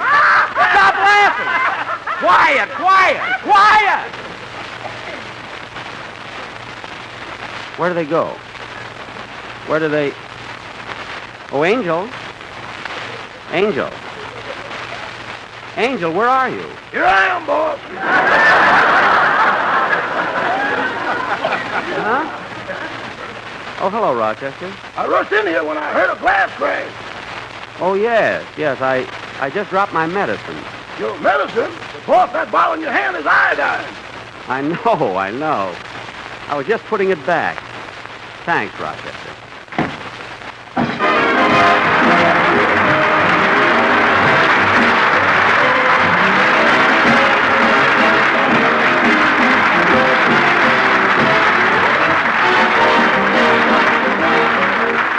Ladies and gentlemen, the part of the angel was played by Victor Moore, who will soon be seen in that wonderful picture It Happened on Fifth Avenue.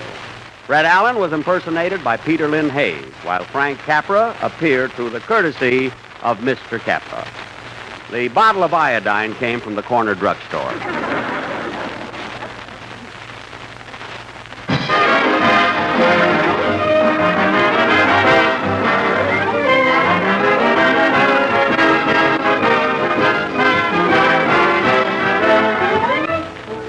Jack will be back in just a minute, but first, here is my good friend, Basil Rysdale.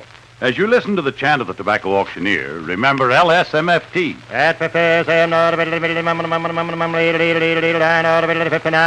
American. Lucky Strike means fine tobacco. And in a cigarette, it's the tobacco that counts. Mr. Floyd Green Clay of Versailles, Kentucky, has been an independent tobacco warehouseman for 26 years. He said, I've seen American buy tobacco that's ripe and mild. Tobacco with real flavor and mellowness. And I know you can't beat that fine tobacco for top smoking enjoyment. I've smoked Lucky's myself for 17 years. Remember, at auction after auction, year after year, independent tobacco experts like Mr. Clay can see the makers of Lucky Strike consistently select and buy that fine, that light, that naturally mild tobacco. fine, light, naturally mild tobacco. No doubt about it. LSMFT. Lucky Strike means fine tobacco. Yes? LSMFT. Lucky Strike means fine tobacco, and fine tobacco means real, deep-down smoking enjoyment for you. So smoke that smoke of fine tobacco, Lucky Strike. So round, so firm, so fully packed, so free and easy on the draw.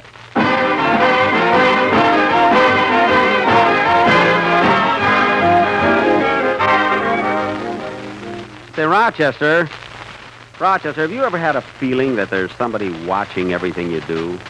You know, somebody who knows every move you make, knows everywhere you go, even when you think he doesn't? Yes, boy. You know who it is? Yes, now we should cut it out. I don't mean me. Good night.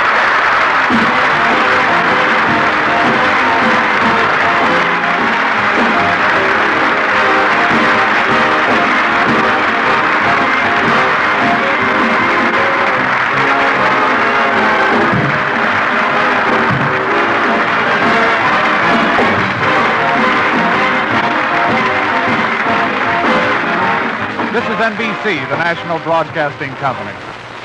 Oh, a little noisy, but worth the static. 78 years ago, February 2nd, 1947, Jack Benny finding out what it was like if he had never been born. Coming up tomorrow on Classic Radio Theater with Wyatt Cox on our Monday show, we'll have another episode of Suspense featuring a couple of comedians, but this one's deadly serious. Backseat Driver, starring Fibber McGee and Molly. A killer commandeers the car of a couple leaving the movies. Also, an episode of Screen Director's Playhouse Seawolf, starring Edward G. Robinson from 75 years ago. We'll go back 86 years for an episode of Calling All Cars. In the case of the careless caretaker, $74,000 has disappeared from a bank, and a dumb janitor seems to be making monkeys out of the cops.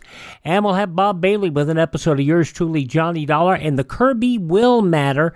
A kindly old fishing guide has a last laugh from Beyond the Grave. And we'll wrap it all up, Beyond the Grave, I should say. We'll wrap it all up with an episode of Claudia. That'll be on our Monday Classic Radio Theater with Wyatt Cox. Tuesday, more comedy with Father Knows Best, Jimmy Durante, Phil Harris and Alice Faye, Fibber and Molly in a comedy. And then on Tuesday, Inner Sanctum Mysteries, Let George Do It, The Whistler, and Gangbusters.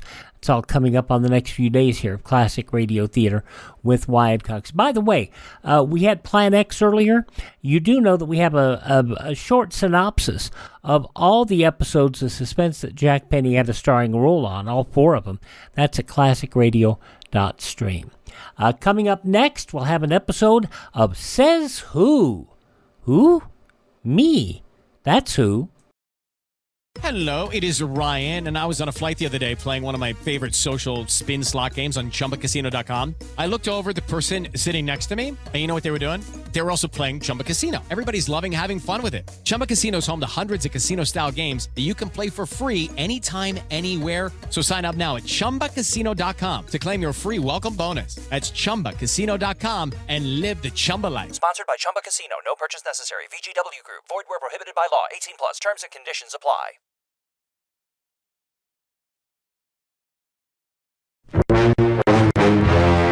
The international struggles of our world may lead to nuclear holocaust. To survive, you must have protection from radioactive fallout. In the past, heavy equipment necessitated a long, costly operation for out-of-home shelter installation. Today, Survival basement-type shelters offer a combination steel and concrete do-it-yourself fallout shelter. Civil Defense approved, Survival offers maximum protection from fallout and falling debris, plus a basic equipment kit for family survival. There's low initial cost and FHA approval. Nothing down and 5 years to pay. For your family's protection, see a Survival shelter today.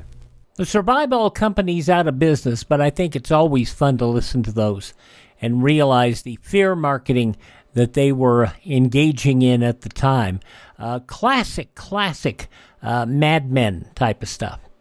Okay, let's go back to February 2nd, 1958. Henry Morgan stars in a comedy quiz show that ran on Sunday nights called Sez Who. Can you identify this voice?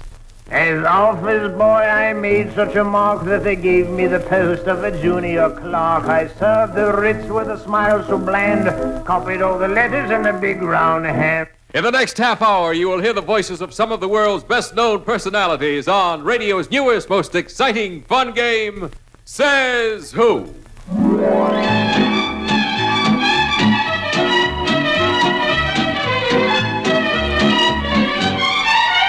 Yes, it's time for Sez Who. And here's the star of Sez Who, a man who defies the elements and practically everybody else, Henry Morgan.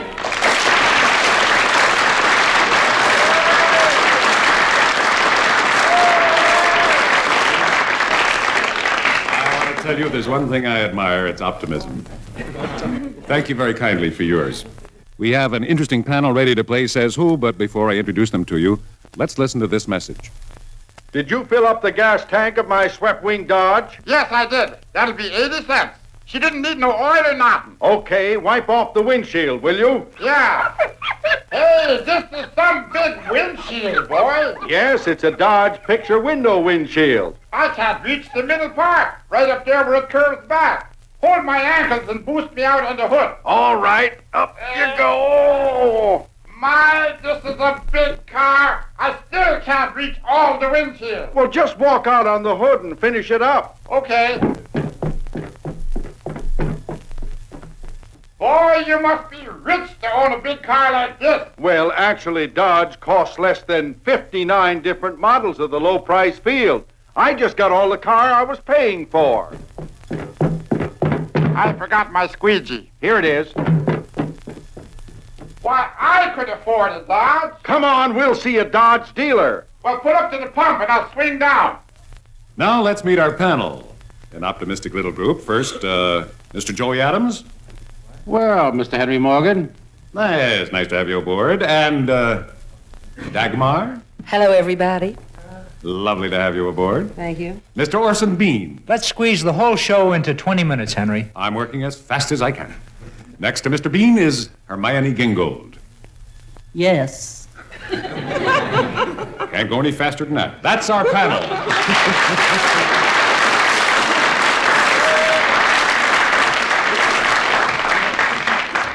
Panel, I know you know the rules. We play a voice which you try to identify. The listener suggesting the voice gets $15. If you don't come up with the right answer, the listener gets an additional $15. You have the voice texts on cards in front of you. Let's play Sez Who. Panel, the first voice was suggested by Mr. Jim Goodrich of Carmichael, California. La la la la la la la la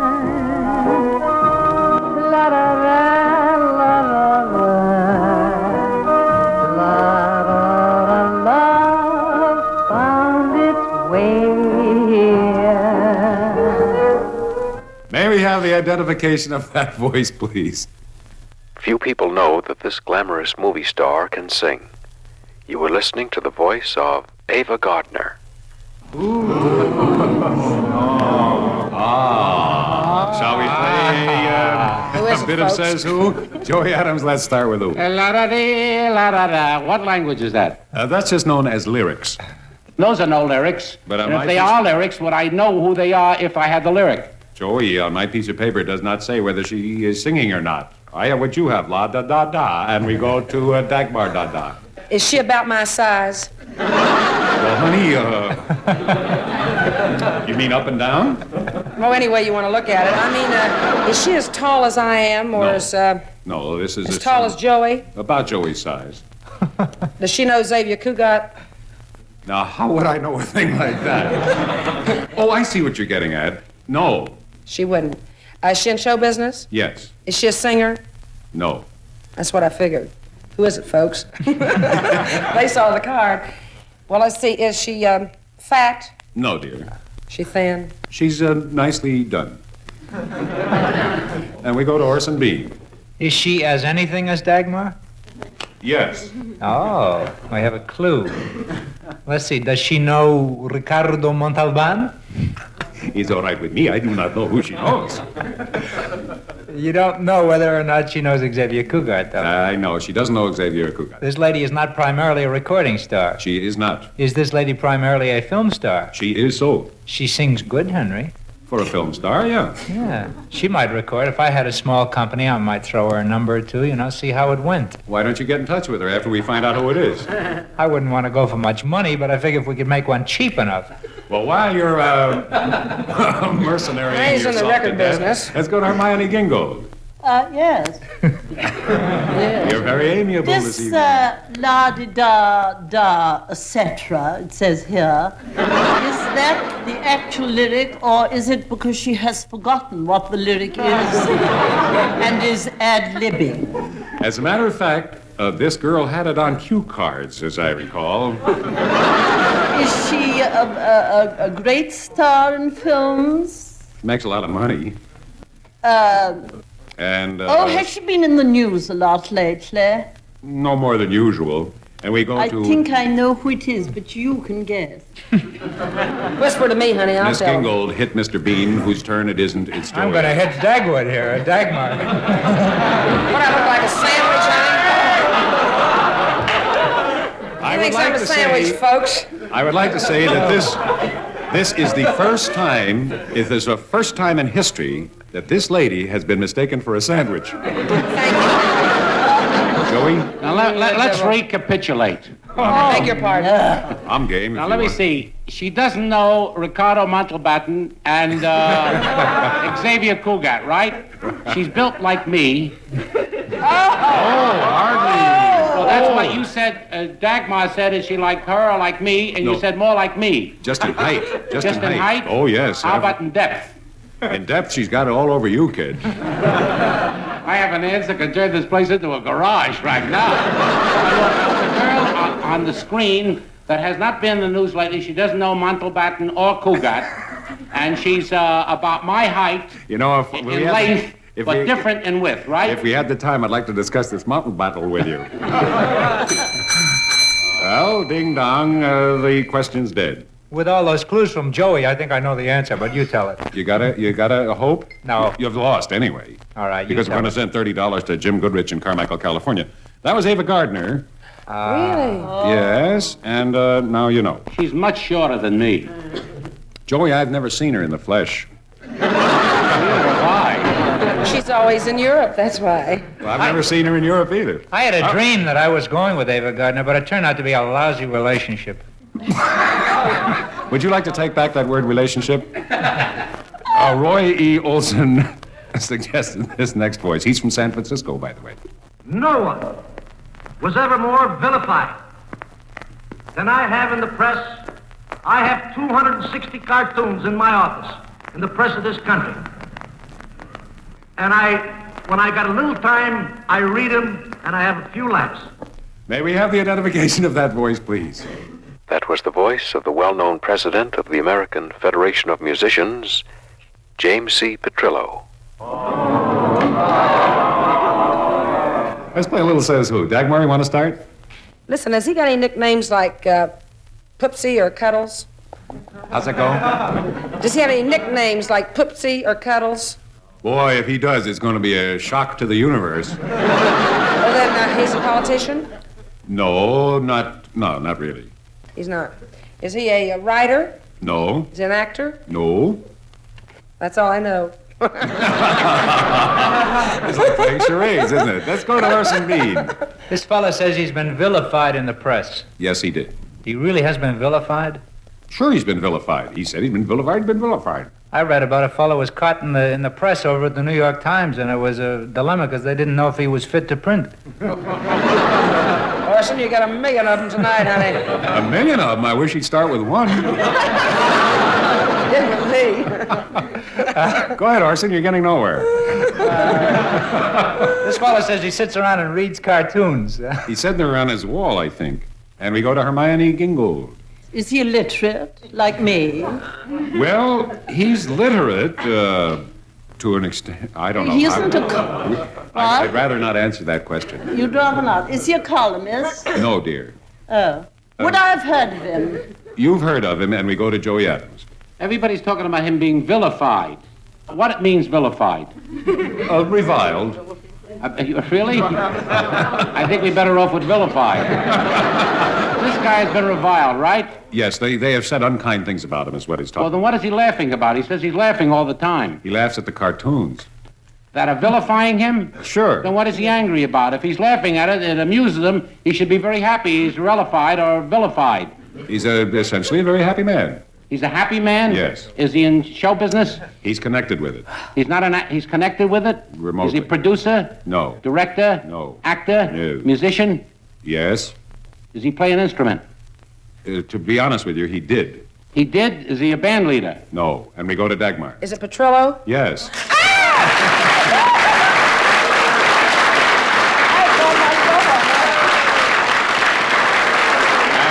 That sends $15 to Roy E. Olson in San Francisco, California. This next voice was suggested by Mrs. Florence Donka, I guess, or Donkey. I'm sorry, I don't like to play around with people's names, but this is spelled Dahnke, and this could be either one, of Mount Vernon, New York. Your magic spell is everywhere. Love, I knew you well and found you there. Since you missed me and I lost the face, now I am. May we have the identification of that voice, please? You are listening to the singing voice of all-time movie queen, Gloria Swanson. Well, Really, anyway, folks? let's play a little Sez Who, Orson Bean, you start. This lady's singing about love. Was that love in the old days she was singing about? She made this record some time ago. Was this a Bluebird record? I can't see the label from where I'm sitting, and we go to Hermione Gingold. Is this lady still with us? Yes, indeed. Is she still singing away like mad? Possibly at home. Oh, she doesn't perform anymore. Was she primarily known as a singer? No. As a film star? Yes. Oh. Well, I sort of have a vague idea who it is. Did she have very beautiful long golden hair? And I don't mean Mary Pickford. No, she didn't have very beautiful long golden hair. Oh. And it's Joey Adams' turn. Did she have very beautiful, dark, short hair? Yeah. Really? Sure. I don't know anybody with very beautiful, short, dark hair that used to be a star. I just took the opposite, the antithesis. It's like vilify, only the opposite. Is it? Now, this is a star of the olden days and the silent star? She was. She should have been silent when she sang that song. She'd be delighted to hear your opinion. No, nothing against her I think personally. she sings very well. Well, I'll send you her record. Now, this is she a Joey, talking star let too? me suggest as a modus operandi that if you want to be rude to me. This is a nice lady. She didn't sing too badly. Just a minute. Any time I'm asked an opinion of a star and entertainer, I have a right to voice my opinion. This is a free country, and in a free country, we have a right to vilify anybody we please. Where did you ever hear that? I heard it on your show. Now, I am not vilifying this person. You're getting me loused up with this. She may be a very good friend of mine. You're vilifying her modus operandi. I beg your pardon. Dagmar, it happens it's your turn, dear. Well, could it be Laura LaPlante? Sure it could, but it isn't. It isn't? Did this person used to do pictures with Buster Keaton? I don't think so. Well, then it isn't, That's true. let me see. Is it from the old days of movies and the silent days? She worked in the silence. Well, I beg your pardon. We didn't do terribly well with that. It's Gloria Swanson. She's got a beautiful voice. But since the panel did not come up with the answer, we send the original 15 plus 15, which is $30, to Mrs. Florence Donkey of Mount Vernon, Donka probably, of Mount Vernon, New York. Say, you did great there with that Gloria Swanson. Each week we give people at home a chance to play Sez Who. We play a voice, the panel asks a few questions, and you take it from there. If you think you know whose voice it is, you're asked to mail us a postcard. Let's listen to just a bit of the voice we played last week.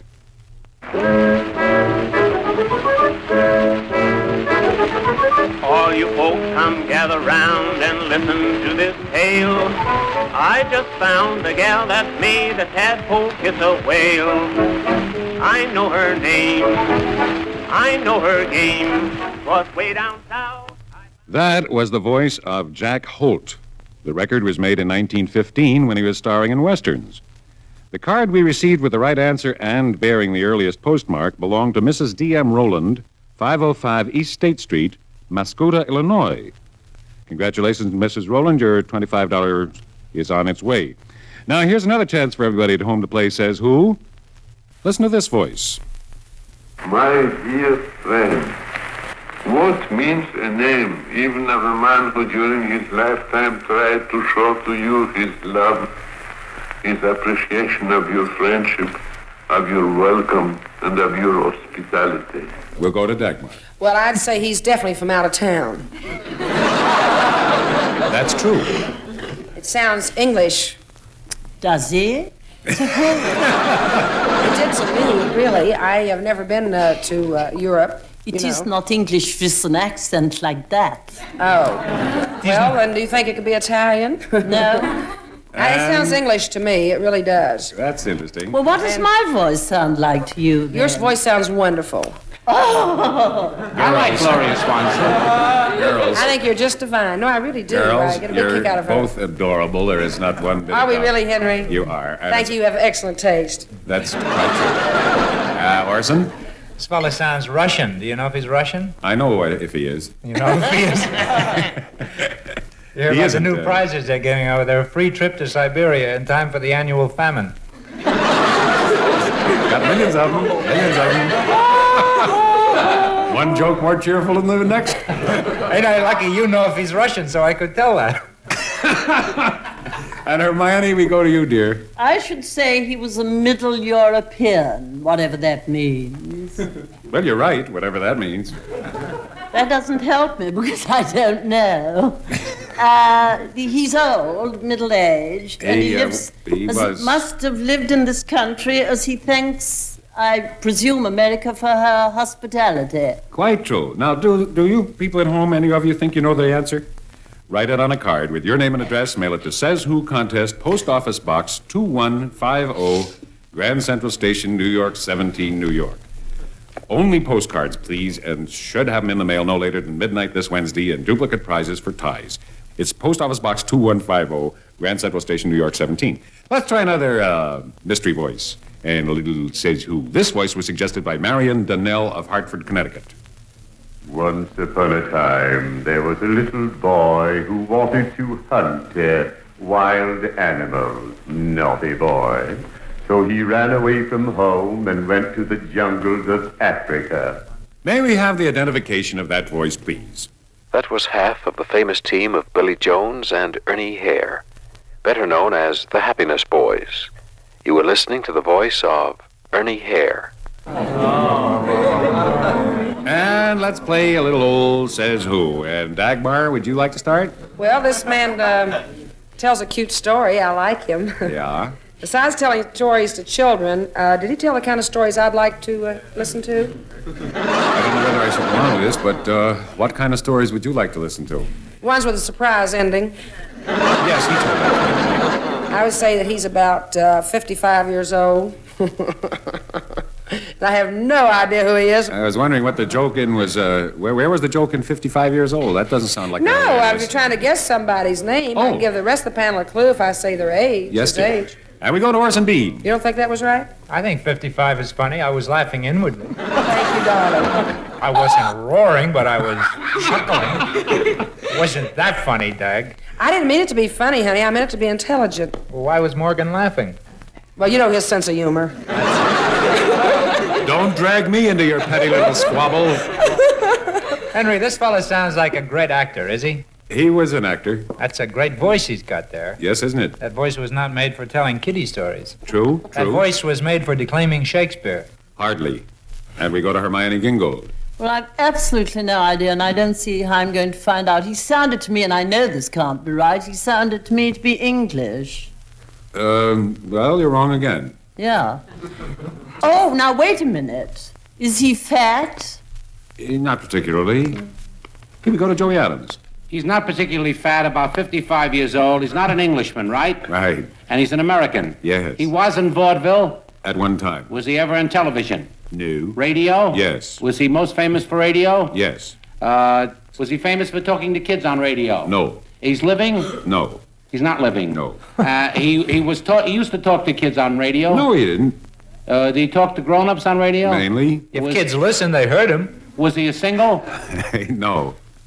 He was a double. He was part of a double act. Part of a famous double act? Yes. A vaudeville team that became a radio team. Right, and we go to Dagmar. Amos and Andy? No, dear, no. Talking about radio, I don't think we owned a radio in Huntington, West Virginia, where I'm from in those days. All right, then we'll go to Orson Bean. Would Did you you have a please? radio, Orson? This is part of a team. Yes. The Pittsburgh Pirates? Are they famous in radio? Well, they're a team, Henry. It's half and half. I can't You know, have I'm everything. beginning to believe that not only do you not have a million of them, I don't think you got 4. This fellow was part of a team, and he didn't talk to kiddies. Not essentially. Did he work late at night? Nope. Did he work early at night? No. Did he work early in the morning? No. Did he work in the afternoon? I'll tell you the truth. It was 8 o'clock at night. 8 o'clock at night. Yes, sir. Oh. Lanny Ross.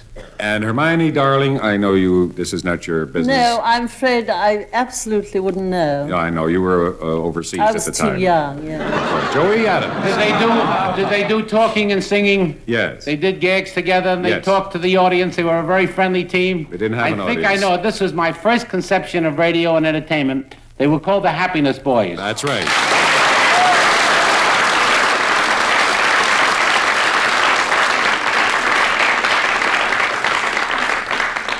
Fine work, young man. Do you That remember the was names good. of the Happiness Boys, by the way? Ernie Jones and something Jones and Hare. It was Jones and Hare, and this was Ernie Hare, the one we played. And were they 55? Put together, yes.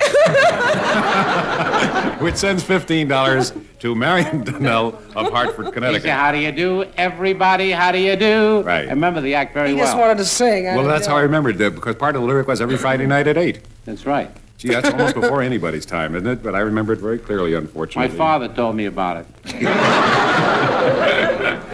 This, What was the name of the announcer on Little Orphan Annie? Remember what he used to say? This is Pierre Andre. and what did Sandy say? Arf. Here is the voice you heard. This show is entirely unrehearsed and pretty silly, isn't it? Tonight's play in the Little Theater off Times Square stars Barbara Luddy and Les Tremaine. Say, you stayed home a lot, didn't you? All us other kids was out shooting pool. He stayed home a little too much. Don't tell everything you know now, Joey. And he should have stayed home tonight. Owen is a man. A man's nothing but an old boy.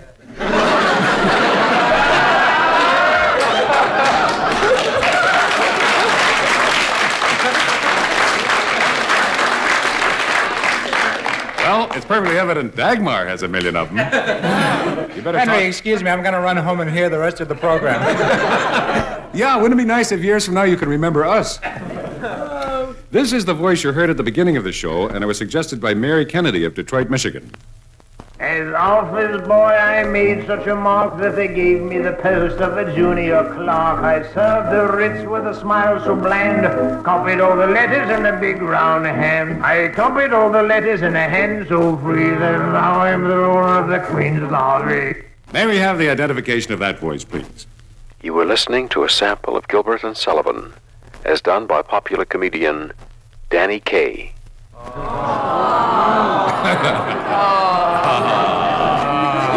Oh, if you'd only tell us when you see All those right, let's cards. play a little Sez Who. Hermione, would you like Well, to start? darling, it's obviously someone terribly popular That's true. and a very much loved person That's true. who doesn't usually sing in Gilbert and Sullivan. Doesn't usually, no. Ah, and is American. Yes. And we go to Joey Adams. He says Clark. That's an English accent, but he was doing it because of Gilbert and Sullivan. Yeah. Well, is he right now working in vaudeville? No. Nightclubs? Nope. Television? Nope. He doesn't do any of that stuff. He's out of work. Right. Can't get a job. I wouldn't say that. He just doesn't want to work. Yeah, he rests. He's lazy. No, he's tired. He's tired, he's resting so he won't get tired. Is that it? Precisely. And with that, we go to Dagmar. Let me ask you this. Is he known as a great lover? No. I felt like Earl Flynn or Arnold Stang. There's a parlay. I would have said a picture late, but I don't know if I can say it right or not. Would he go for my type? Yes. Oh. Oh, that's me. Well, I mean, he's not sick or anything. Thank you, Henry. You're a nice boy. We go to Orson Bean. Oh, yes. I'm almost positive it's not Julius La Rosa. It's an older fellow than Julius La Rosa. A little bit. Is it younger than Rudy Valley? Yup. Who isn't? That boy is observant. Conrad Nagel. I'm sorry I didn't hear you. Conrad Nagel is older than Rudy Valley. It's between the two of them. I know. One of them is going to get the trophy. And we go to Hermione Gingold. Is this man, has he performed in London at all? Yes. Oh, he has. At the Palladium? Precisely. Is it Tennessee Ernie? Why should it be? Has Tennessee Ernie been at the Palladium? Is it Danny Kaye? Yes. Oh,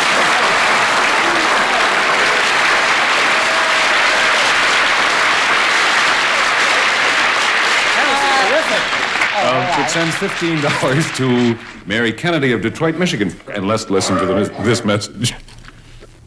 Meet movie star Dorothy Lamour. Actresses can't perform with a rotten cold, so I take 4-Way, the fastest way to stop terrible cold distress and feel better quick. Right. Of all leading cold tablets tested, 4-Way's the fastest acting brand. In minutes, amazing 4-Way starts to relieve aches, pains, headache, reduce fever, calm upset stomach, overcome irregularity. When you catch cold, remember my advice. Take 4-Way, fastest way to stop these awful cold miseries. 4-Way, 29 cents. Our program will continue in a moment after a word about another fine product of Grove Laboratories. Remember, you don't need a strong medicated shampoo to remove dandruff. Fitch Dandruff Remover Shampoo floats away embarrassing dandruff without harsh medication. No other product guarantees to remove dandruff with one safe, easy lathering or money back. In fact, with regular Fitch shampoos and no harsh medication, dandruff need never be a problem again. Fitch can also brighten hair up to 35% because it doesn't leave dulling film. That's Fitch Dandruff Remover Shampoo. I have a feeling that we're close to the end here. Well, Henry, I'd like to, while you're looking for your card, Joy was asking me earlier if I was going to make any pictures, and I am, and we've been discussing it, and I wanted to tell you about it. It's going to co-star Jane Russell, Marilyn Monroe, and myself. It's going to be called Little Women. I'd like you all to get us ticket to see it. Well, that winds up this week's show, or I wound it up. We, pardon me, hope you enjoyed playing Sez Who and hope you can come back again next week at this time. Here to say goodnight is Joey Adams. Gloria Swanson is my favorite actress. And the best singer in the whole world, right? Right. Dagmar. Good night, everybody. Orson Bean. And good night to your modus operandi. Hermione Gingold. Bonsoir. Oh, how nice. This is Henry Morgan. Good night, everybody.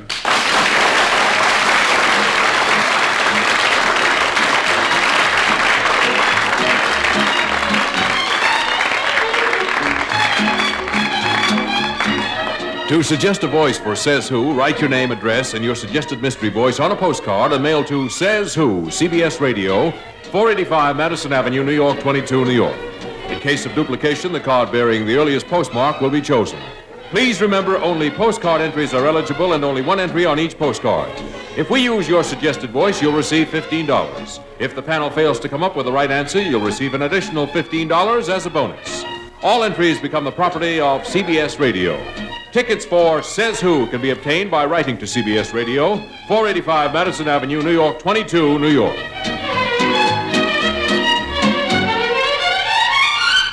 Sez Who was created by Sidney Resnick, directed by Dick Stenta, and produced by Mike Oppenheimer for Frank Cooper Productions in cooperation with CBS Radio. The star's address is the CBS Radio Network. Hi, this is Jack Sterling. Well, hi, Jack. I don't know who you are. Sez Who. 67 years ago, February 2nd, 1958.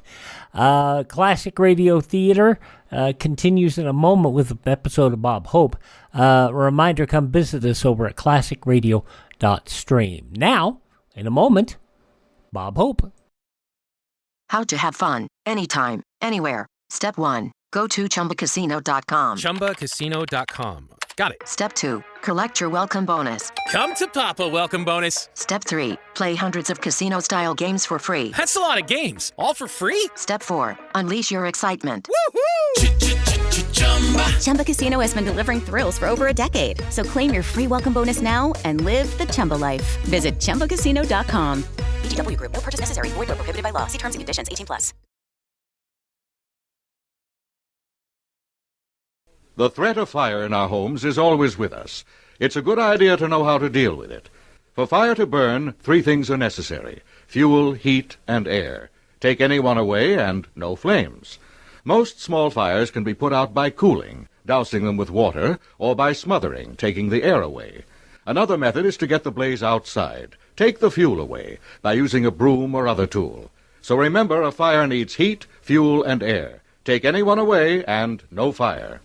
Now we continue here on Classic Radio Theater with Wyatt Cox with an episode of The Pepsodent Show starring Bob Hope. This goes back 80 years to February 2nd, 1945. For the safety of your smile, use Pepsodent twice a day. See your dentist twice a year. Again this week, Pepsodent is proud to entertain the men and women in our armed forces. Tonight, Pepsodent brings to the personnel of the Naval Air Technical Training Center near Memphis, Tennessee, The Pepsodent Show, starring Bob Hope.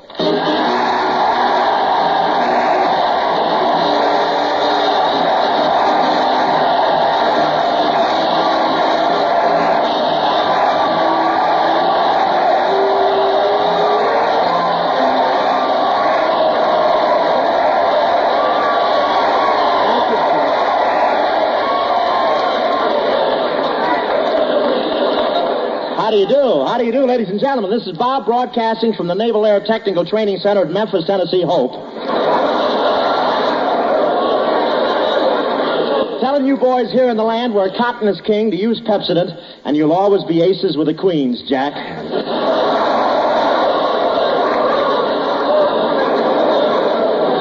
Well, here I am down at Memphis, Tennessee. Memphis, that's an old Southern expression meaning lift that bar, tote that bale. When it rains, it's really hail.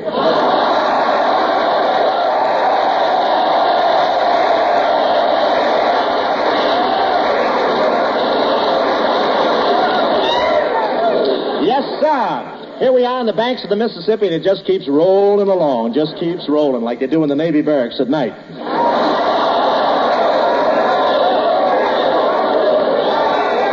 And you know, the heavy rains around here doesn't bother the sailors like it does the soldiers. They figure, what's the difference? Their pants can't shrink anymore anyway.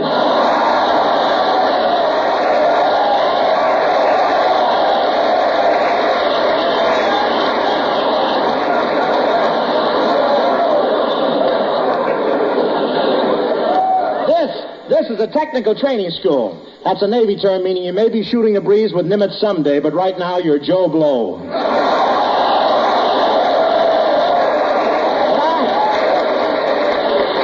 But I like Memphis. I used to know one of these Memphis belles, so I called her up, and she's married now and has 4 little chimes. And these sailors make dates with Memphis girls as easy as they get cigarettes. I tried to line something up, but all they had left was Cools.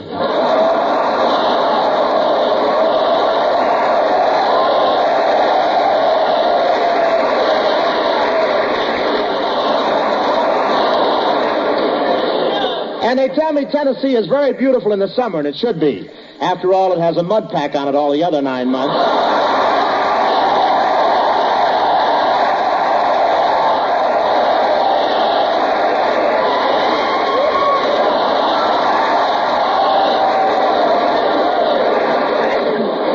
I'm leaving right after the show. And it's really lonesome right here in Millington. It's so lonesome, I saw a statue of General Lee, and he was playing gin rummy with General Sherman.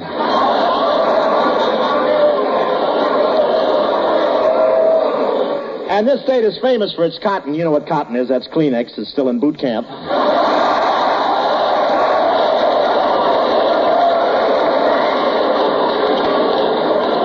My brother used to pick cotton down here, but he got in trouble with the FBI. He didn't start picking the cotton until it had lapels and pockets on it.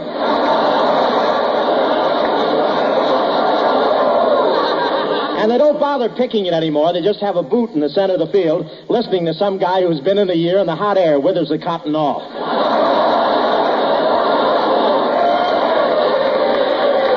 I went up into the mountains to watch those mountaineers make some of that whiskey, but they were short of corn. I made $8. And you know... How we doing, Debbie? You know, Tennessee is famous for its mules. Mule, that's a horse that was washed out. I tried to ride one of these Tennessee mules. I won't say she bucked, but 20 minutes later I was still circling the field trying to get the tower to let me come in.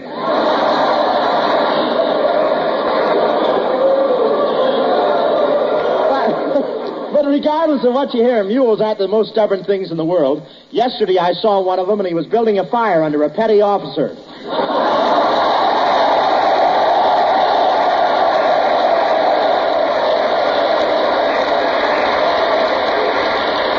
But anytime one of these boys here at the Naval Training Center isn't satisfied with his camp, all he does is say to the petty officer, "Bud, line me up a nice apartment in town." And the petty officer says, "What's the matter, you crazy or something?" Well, Professor...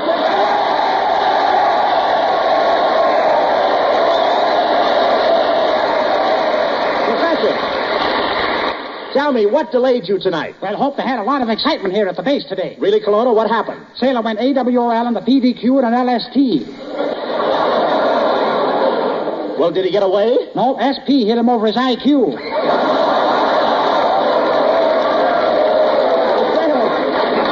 Professor, where are you staying here in Memphis? At the Peak, buddy. Yeah. Wait a minute now. You've got the wrong pronunciation. It's the Peabody. I've got the right transom. It's Peak, buddy.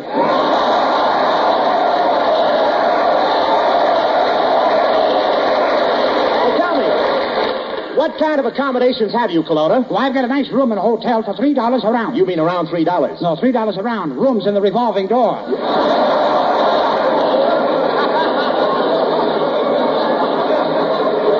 Say, Professor, tell me frankly,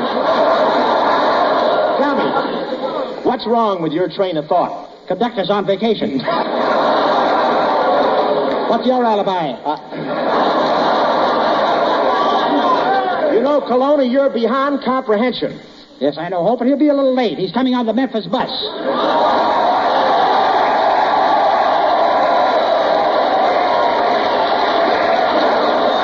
Hey, what have you been doing since you got here, Colonna? I've been autographing baby pigs all day. You've been autographing baby pigs all day? That sounds ridiculous. Why have you been doing a silly thing like that? Well, I had to. They're short snorters, aren't they?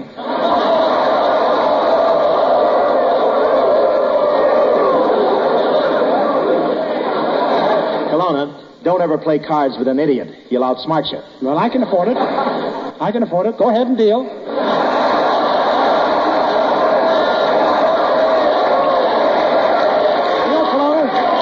You know, Professor, I think you've got a few screws loose in your brain. Just a minute. I'll shake my head and see. Yeah, that'll teach me to get my hair cut on a Navy base.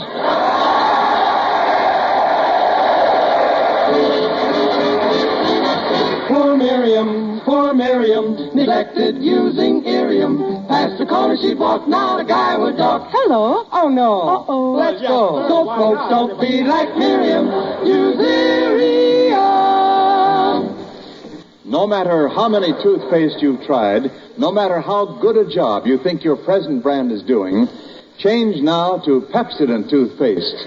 And in just 1 week, see if you don't find new brightness in your teeth, new sparkle in your smile. You see, Pepsodent, and only Pepsodent, contains Irium, the exclusive cleansing ingredient. And Pepsodent toothpaste with Irium removes the film that makes your teeth look dull. It loosens film and floats it away quickly, easily, safely. Because it removes film, Pepsodent toothpaste with Irium brings new brightness to your teeth. No wonder more people than ever before use Pepsodent toothpaste today. No wonder it's number one with the armed forces. So forget other brands you've tried. Change to Pepsodent toothpaste with Irium. And in just 1 week, see the difference. See if your teeth don't feel cleaner, look brighter. See how it uncovers the natural brilliance of your smile. Ask for refreshing Pepsodent toothpaste, because Pepsodent, and only Pepsodent, contains Irium. Dear Miriam, sweet Miriam, now she's using Irium. Up and down the street, all the boys repeat. Some smile. Thank you, some smile. Thank you. Just be like Miriam, use Irium.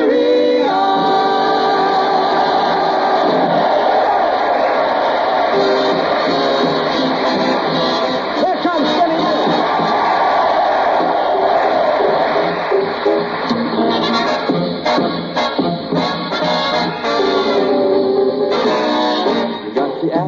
Accentuate the positive, eliminate the negative. Latch on to the affirmative. Don't mess with Mr. In Between. You've got to spread joy up to the maximum. Bring gloom down to the minimum. Have faith or pandemonium. Liable to walk upon the scene. To illustrate my last remark, Jonah and the whale, Noah and the ark. What did they do just when everything looked so dark? Men said we better accentuate the positive, eliminate the negative, latch on to the affirmative. Don't mess with Mr. In Between. No, don't mess with Mr. In Between.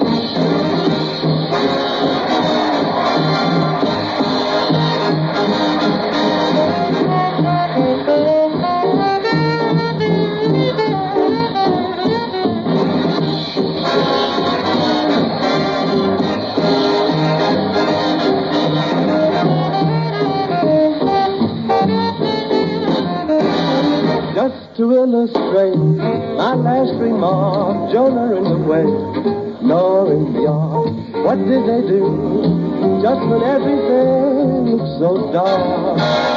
And they said we better accentuate the positive, eliminate the negative, latch on to the affirmative. Don't mess with Mr. In Between. No, don't mess with Mr. In Between.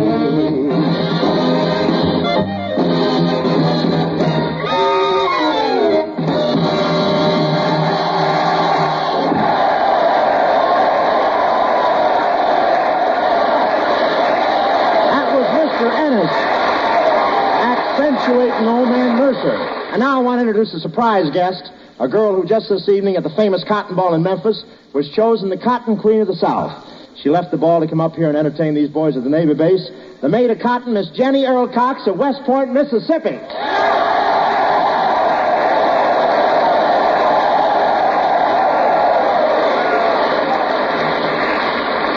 That's enough, boll weevils. Thank you, Mr. Hope, and thank you, boys. Go right ahead, Jenny. Dear Mr. Hope, do you think these fellas really like me that much? Of course not. They always applaud by beating their heads against the back of the seats. Yes, sir, so you're the Cotton Queen. Yes, Mr. Hope. I've been chosen to reign. Well, do a little raining around here. These boys can stand a change of mud.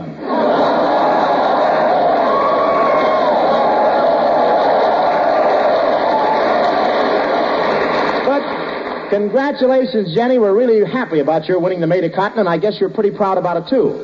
Oh, I don't think I had anything to do with it. It was just in the cards. Yeah, but nature really stacked them up for you.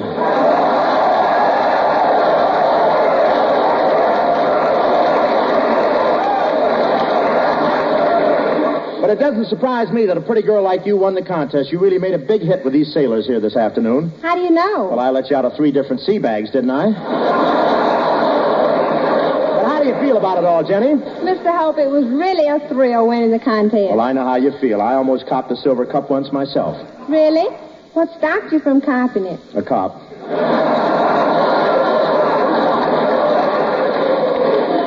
By the way, Mr. Hope. Now, look, let's forget this Mr. Hope stuff, Miss Cox. That's so formal, Jen. Just call me Bob, and then we'll be good friends, real good friends. All right, Mr. Hope.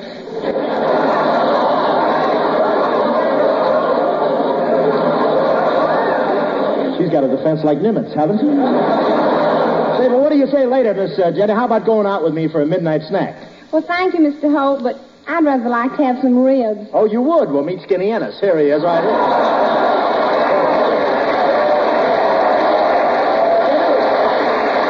Miss Cox, this is Skinny Ennis, our Calypso singer. Well, shut my mouth. This is the new Cotton Queen, Skin. Well, get my vitamins. Why, Skin, you're blushing. I ain't blushing, man. My red corpuscle just came up front to applaud.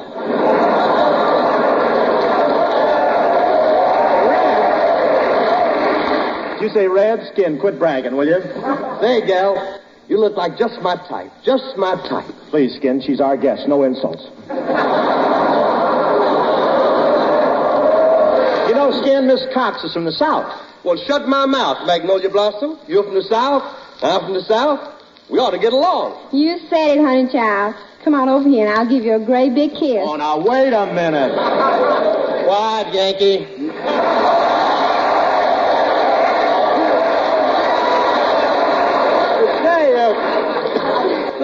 Say, Jenny. Gee, you're some gal. You're some gal, Jenny. So are you. Gee, Bob, Skinny's my dream man. Skinny's your dream man? Yeah. Maybe you should use more Ovaltine. Oh, gee, Bob, why don't you leave us alone? I can talk to this gal. Man, I know all about cotton. And you can have your turn the next time we go through Kansas.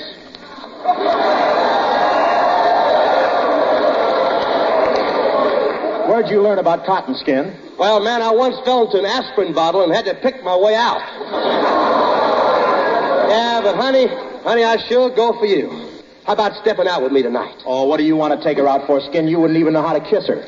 I'll show you whether I know how to kiss her. Watch this. Come here, honey. Well, how was it? You'd make a wonderful brother.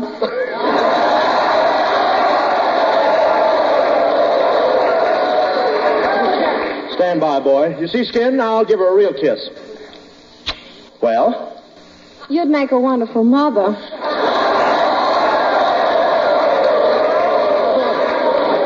Come on, honey. How about stepping out with me? I'll take you to the best restaurant in Memphis. Well, I'll take you to the best restaurant in Memphis, too, Jenny. And I'll order the most expensive food in the place. And I'll order the most expensive food in the place. And I'll pay the check.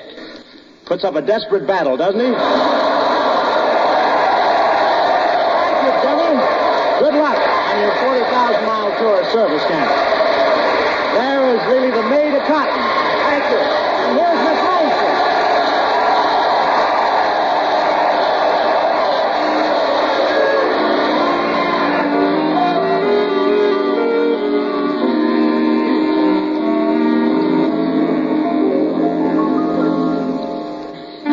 All of a sudden, my heart sings when I remember little things. The way you dance and hold me tight. The way you kiss and say goodnight. The crazy things we say and do.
heart sings. The funny way you hold your head, the crazy things you've often said, the way your hair won't stay in place, the wind and rain upon your face. The way you hold my hand that shows,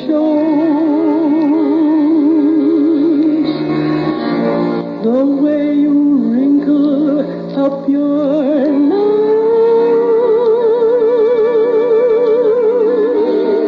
remembering all those little things. All of a sudden, my heart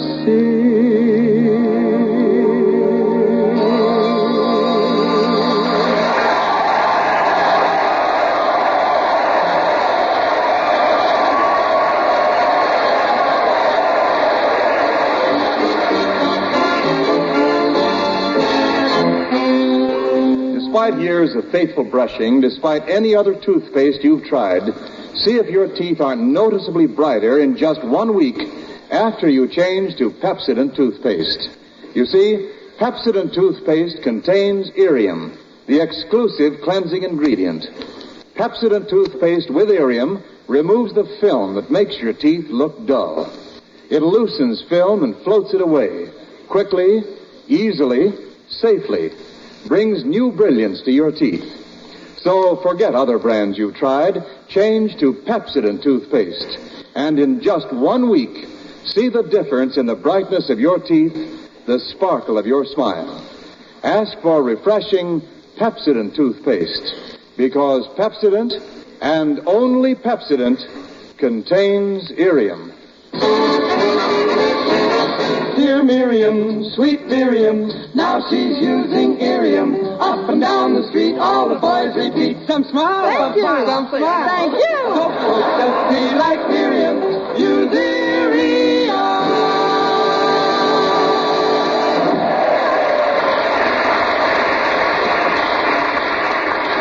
Ladies and gentlemen, the Memphis Annual Cotton Ball is the city's biggest social event when beautiful Southern belles from each of the 17 cotton states compete for the title of Maid of Cotton.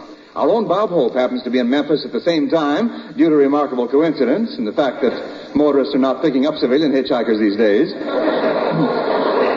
But Bob is happy to stay here since he has been selected as judge to pick the new Cotton Queen. We now find Bob calmly looking over the girls as they parade by. Well, I'll tuck my eyeballs back in. Well, here comes another contestant now. You, Mr. Hope! Hi, Miss Vera Vague. Look.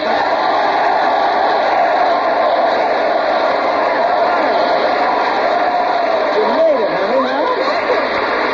Oh, Miss Vera Vague, the sensation of the plantation. Bob Hope, the flop of the crop.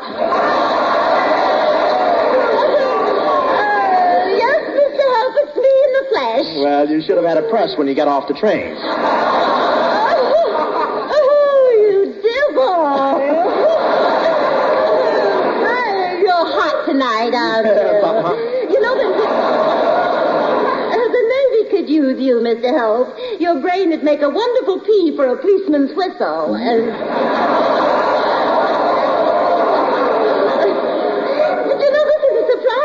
Down here, Mr. Hope. Are you visiting here in the land of cotton, or are you just bringing that suit back for alteration?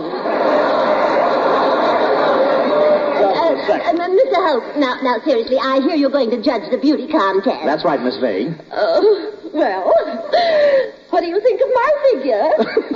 Well, I'm only picking a cotton queen, not a whole plantation.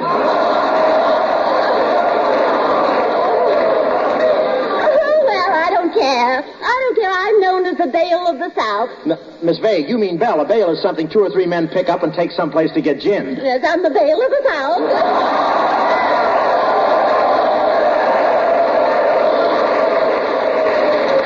You know something?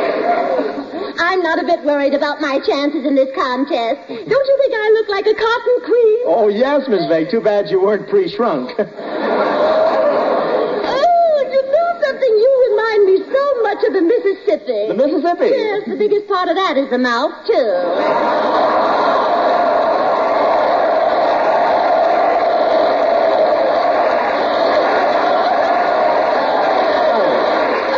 Please, we'll cue the applause, please. By the way, something I want to ask you. What is that, Miss Vague? Who's sponsoring the contest, Mr. Hope? One of the biggest plantation owners in the South, Colonel Culpepper Colonna. In fact, I'm expecting a call from him now. Oh. Great sound, man. Hello? Just a minute, Hope. I'm putting a coin in the slot. Colonna, what happened? Use the Yankee nickel.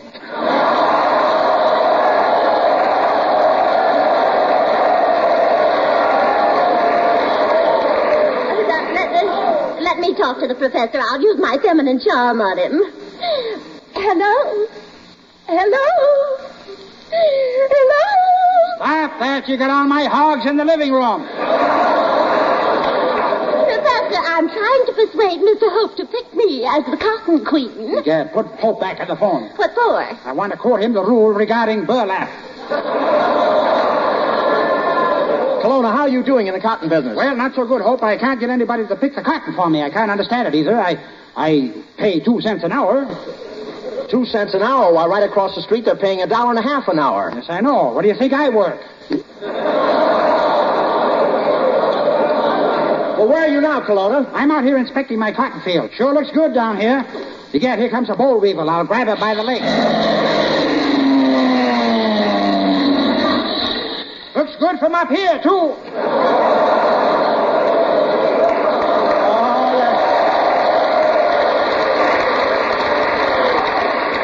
That Colonna. It's the last time I'll ever help him over the wall.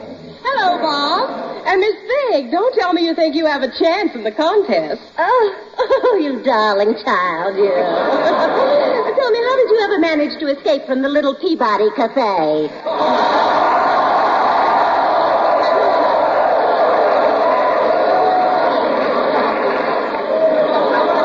Wait a minute. You shouldn't criticize Francis, Miss Vague. After all, you'd do better in the contest if you had a more feminine figure. Care to lend me yours? Gee, Miss Vague, your makeup looks different today. Well, you've seen me with pancake on my face. Yes, but how clever while you're in the South, changing it to corn fritters. Oh, bless your darling little heart. You're a gorgeous girl, well, dear. Thank you. Really, you have such big blue eyes. I do? Yes. It's too bad they both can't get interested in the same things. Now, wait a minute, girls. Wait a minute. I'm the judge, and I'm going to pick a Southern girl. Is you all going to pick a Southern gal? Show now. Oh, Francis, what in the world are you talking like that? Oh, I get it. Yes, sir, Mr. Hope. We'll be seeing you all to make you all decisions.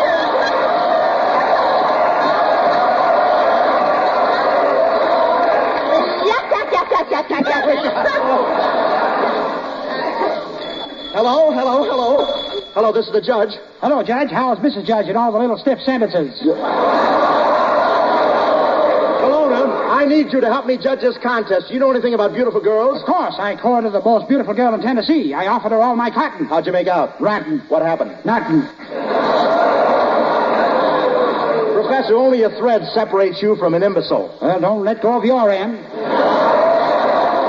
Colonna, will you stop fooling around and come here at once? I'll be there in a second, Hope. I have to jump across the Mississippi. But, Colonna, you can't jump across the Mississippi. That's impossible. Nonsense. Watch this.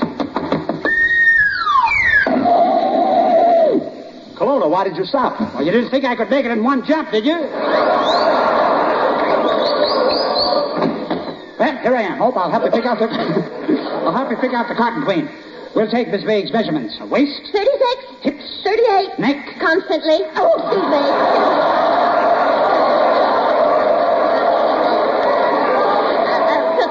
Professor, if you pick me as queen, I'll see that you're taken care of. How dare you, Miss Vague? I have my principles to think of. Yes, sir, I have my principles. I'll give you $10,000. Well, school's out. Now we'll judge the contestants. Step up to the stand where everybody can see you, Miss Langford. All right, Professor.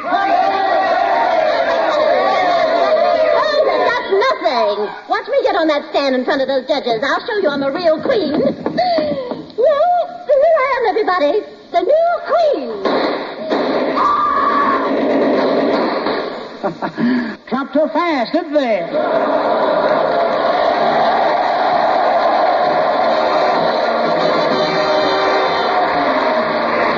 They have to hurry. Our thanks to Captain James C. Monford, Commander L.L. Black, and Lieutenant R.L. Reese. And to the men in the Naval Air Technical Training Center near Memphis. While we think of it, folks, don't miss Navy's Technicolor picture Fighting Lady, because you'll see action and real battle scenes beyond imagination, because the men in the Fighting Lady are the kind of men sitting here in our studio audience tonight. You know, it takes more than good airplanes to make an aircraft carrier or a naval station, and more than a good pilot to get a plane over the target and bring it back home safely. It takes men behind the pilot. Folks, yes, sir, when you think of General MacArthur's famous words, I'll return, just add a word of thanks to fellows like these here who helped make it possible for him to say, I have returned. Good night, men. This is Wendell Niles reminding you to always use Pepsodent, the product that's #1 with the men and women in the service. This broadcast came to you from Memphis, Tennessee. This is the National Broadcasting Company. 80 years ago, February 2nd, 1945, Bob Hope here on Classic Radio Theater with Wyatt Cox. Up next, an episode with Superman.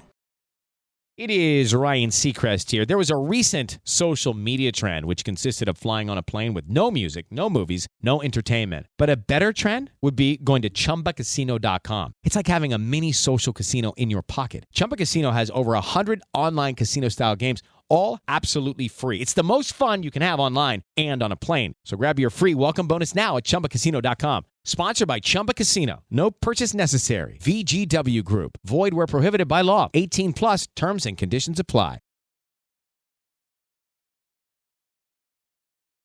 Power failure, doing without gas or electric service, is something we've all experienced at one time or another. But in time of disaster due to natural causes or enemy attack, we might have to do without such service for a long time. With refrigerated foods, this can be serious. If power is out for more than 12 hours, eat or cook the most perishable items in your refrigerator before they spoil. If you can't cook them, throw them out. Persons who own freezers should consult their service books. Remember, when power fails, keep your refrigerators and freezers closed. Now another wartime episode of Superman with the story of Lita the Leopard Woman from 83 years ago, February 2nd, 1942. Presenting the transcription feature, Superman. Look, up in the sky. It's a bird. It's a plane. It's Superman. Yes, it's Superman, strange visitor from the planet Krypton, who came to Earth with powers and abilities far beyond those of mortal men. Superman, who can leap tall buildings at a single bound, race a speeding bullet to its target, bend steel in his bare hands, and who, disguised as Clark Kent, mild-mannered reporter for a great metropolitan newspaper, fights a never-ending battle for truth and justice. But before we join Superman, listen. And now to our story. When Clark Kent came across a classified newspaper advertisement offering a leopard skin for sale, he suspected it was a secret message connected with the Society of the Leopard, an Oriental spy ring. Tracing the address from the telephone number given in the ad, he and Lois Lane called on the advertiser, a man named Brower. Sure enough, they were met by the mysterious leopard woman herself, who, gun in hand, ordered them locked in a basement cell. There, making use of Superman's amazing sense of hearing, Kent listened to the leopard woman issuing orders to contact an enemy submarine by shortwave radio and give it the location of an American oil tanker. In the darkness of the basement cell, Kent, in his true role of Superman, removed 2 iron bars from the door and escaped with Lois. Putting her into a taxi, he instructed her to get to Major Campbell, the Secret Service chief, at once, to tell him to raid the waterfront hideout of the spy ring. And then, as Superman, he flew out over the fog-bound ocean searching for the doomed tanker, hoping to find it before a deadly torpedo added it to the toll of sunken ships. As our story continues today, the tanker, loaded with precious oil and bound for an Allied port, is moving slowly through the dense fog, its horn sounding dismally. And on the bridge, Captain Hansen and his first mate are peering into the gray-shrouded darkness, unaware of the danger lurking ahead.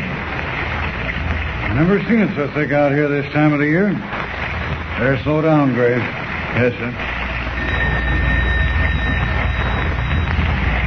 That's better. Got a man aloft? Yes, sir. Chances are he can't see any more than we can. How are we on course? Dead on, sir. Well, this sloop should lift once we clear Weldon Reef.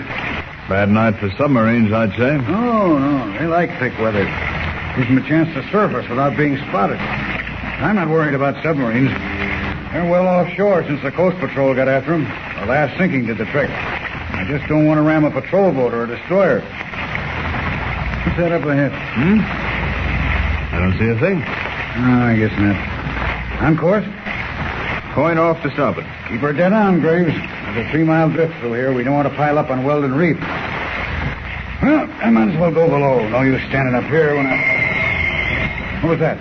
Sounded like wind. Don't be a fool. Fog doesn't lay low when there's wind. I don't hear it anymore. Might have been a whale surfacing. What's happening on deck? I don't know, sir. I'll see. Oh, no, you stay here. Watch the course. I'll go down. What's going on here? Captain Henson? Yes? Now, just a minute, please. I'm the cause of the trouble, Captain. Your men ganged up on me. He's a stowaway. Yeah, come on. All right, fall away. All right. Quiet. What's this about? I've come to warn you that your ship is in danger of being torpedoed by an enemy submarine. How do you know? What difference does it make? I know. Makes this difference, mister. You're a liar and a stowaway. Now, wait. Right down, I tell you. Look, I know it's hard to believe, Captain, but I'm neither a liar nor a stowaway. How'd you get on board this ship? Well, I can't tell you. Oh, you can't, eh? Well, maybe I can tell you a few things. We're shipping valuable cargo through tough water, and we haven't time to stand around talking. My men were right. Irons is the place for you. Wait. All right, pipe down. I'll handle it. Before you do anything, Captain, I suggest you listen to me. This is a serious matter. A foreign U-boat knows your position. You may be torpedoed at any moment. How'd you come by all that information? That isn't important. If you take my advice, you'll change your course. I'm not in the habit of taking anybody's advice, mister. Not on the deck of my own ship. Benson, Lavelle, take him below. There.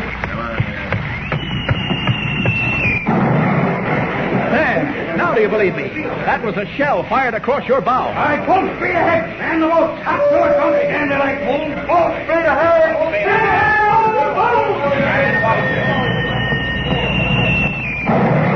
Submarine off port bow. You better stand by at a boat, mister. We're carrying a shipload of oil. If one of those shells or a torpedo hits us, we're finished. I don't think you have much to worry about, Captain. But next time, remember to take good advice. Hey, where are you going? Come back here. Come back. Sorry, but I have a date with that submarine. That's Superman before it finds the range and blows your ship sky high. Now, this looks like a good jumping-off place. Up, and away! Leaping over the rail, Superman wings out through the fog, hovers for a moment above the black conning tower of the foreign sub, and then, with a strange smile lighting his face, dives into the water. Coming up underneath the U-boat's sleek stern, he reaches out, and as though they were made of putty, rips off the two slowly turning propellers and lets them sink to the bottom of the ocean. Then, coming to the surface, he sets his muscular shoulder against the steel hull. Now, my murderous friends, you're taking a ride. A ride you'll never forget, straight into the United States Navy Yard. Here you go.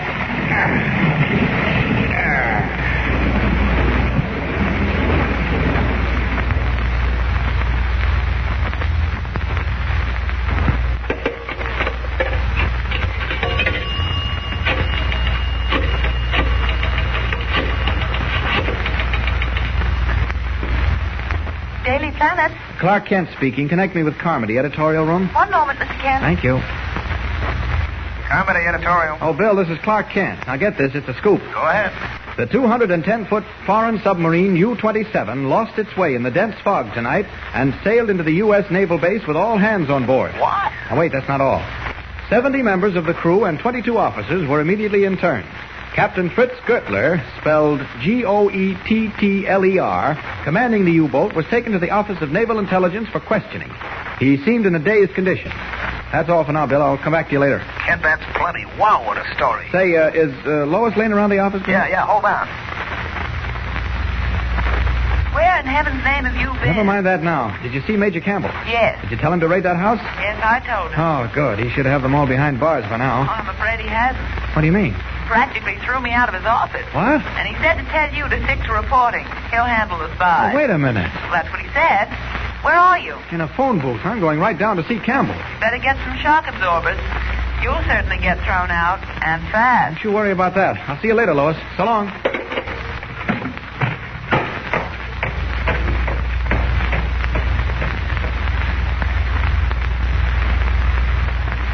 For the last time, Kent, stop bothering me. I'm not interested in waterfront houses or leopard skins or any of your fantastic stories. But, Major Campbell, this isn't a fantastic story. Miss Lane and I were down there. We saw the leopard woman. She locked us in a basement cell. How did you get out? Well, a couple of the iron bars were loose on the cell door. I know. You chewed them in half. Well, or maybe you twisted them into pretzels. Well, why not? You're Superman, aren't you? Whoever said I was Superman? Well, you certainly talk big enough. I'm sorry. I've got work to do. Important work. Please, Major Campbell, this is the opportunity of a lifetime.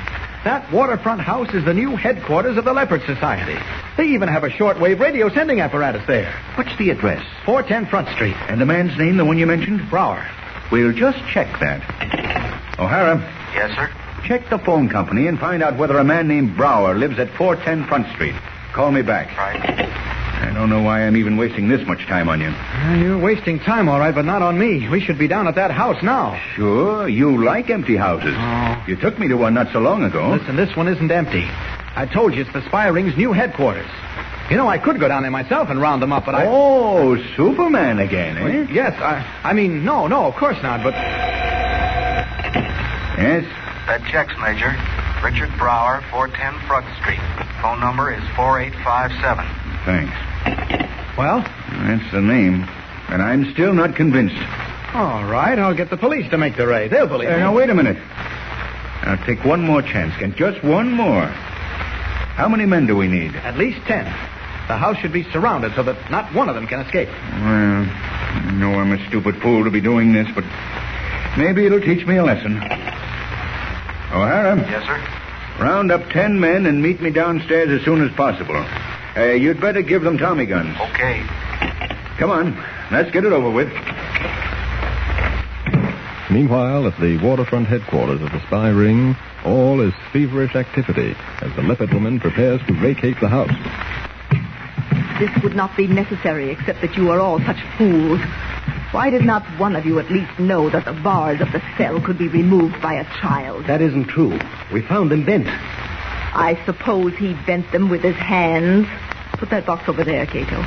Is that what you mean, Brower? I don't know how he bent them. All you know is that they are gone, both of them. And we have to run like rats in the night for fear of being trapped. Come away from that window. We haven't much time. We've got to get out of here. I'm afraid it's too late. What do you mean? Look, down in the street. Men with Tommy guns. They're surrounding the house. Oh, it has come. I always wondered when it would be. 5 of them are heading for the rear door. Cato?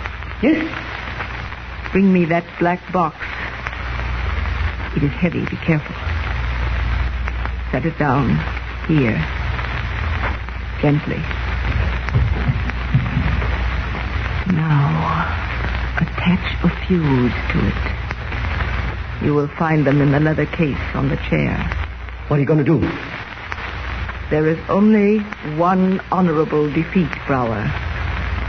Death. Huh? This box contains explosive enough to blow the house and everyone in it into oblivion.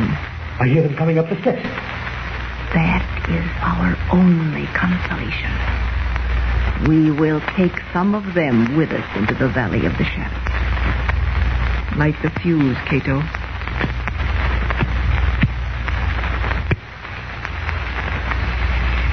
Unaware that the leopard woman is about to make a final murderous gesture, Kent, Major Campbell, and 3 Secret Service men mount the steps to the room where a short fuse is sputtering closer and closer to the box of high explosives.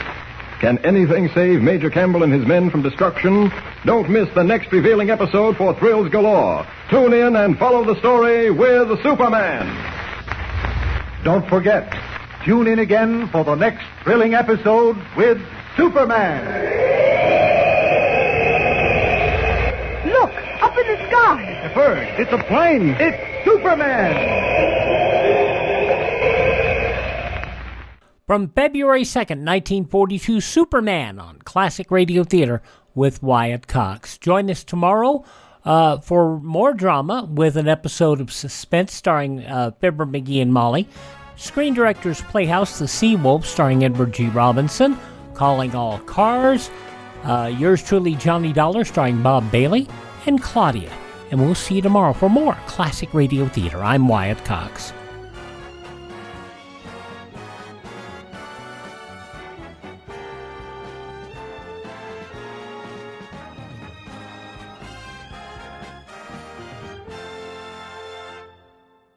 It is Ryan here, and I have a question for you. What do you do when you win? Like, are you a fist pumper, a woohooer, a hand clapper, a high fiver? If you want to hone in on those winning moves, check out Chumba Casino. Choose from hundreds of social casino-style games for your chance to redeem serious cash prizes. There are new game releases weekly, plus free daily bonuses. So don't wait. Start having the most fun ever at ChumbaCasino.com. Sponsored by Chumba Casino. No purchase necessary. VGW Group. Void where prohibited by law. 18+. Terms and conditions apply.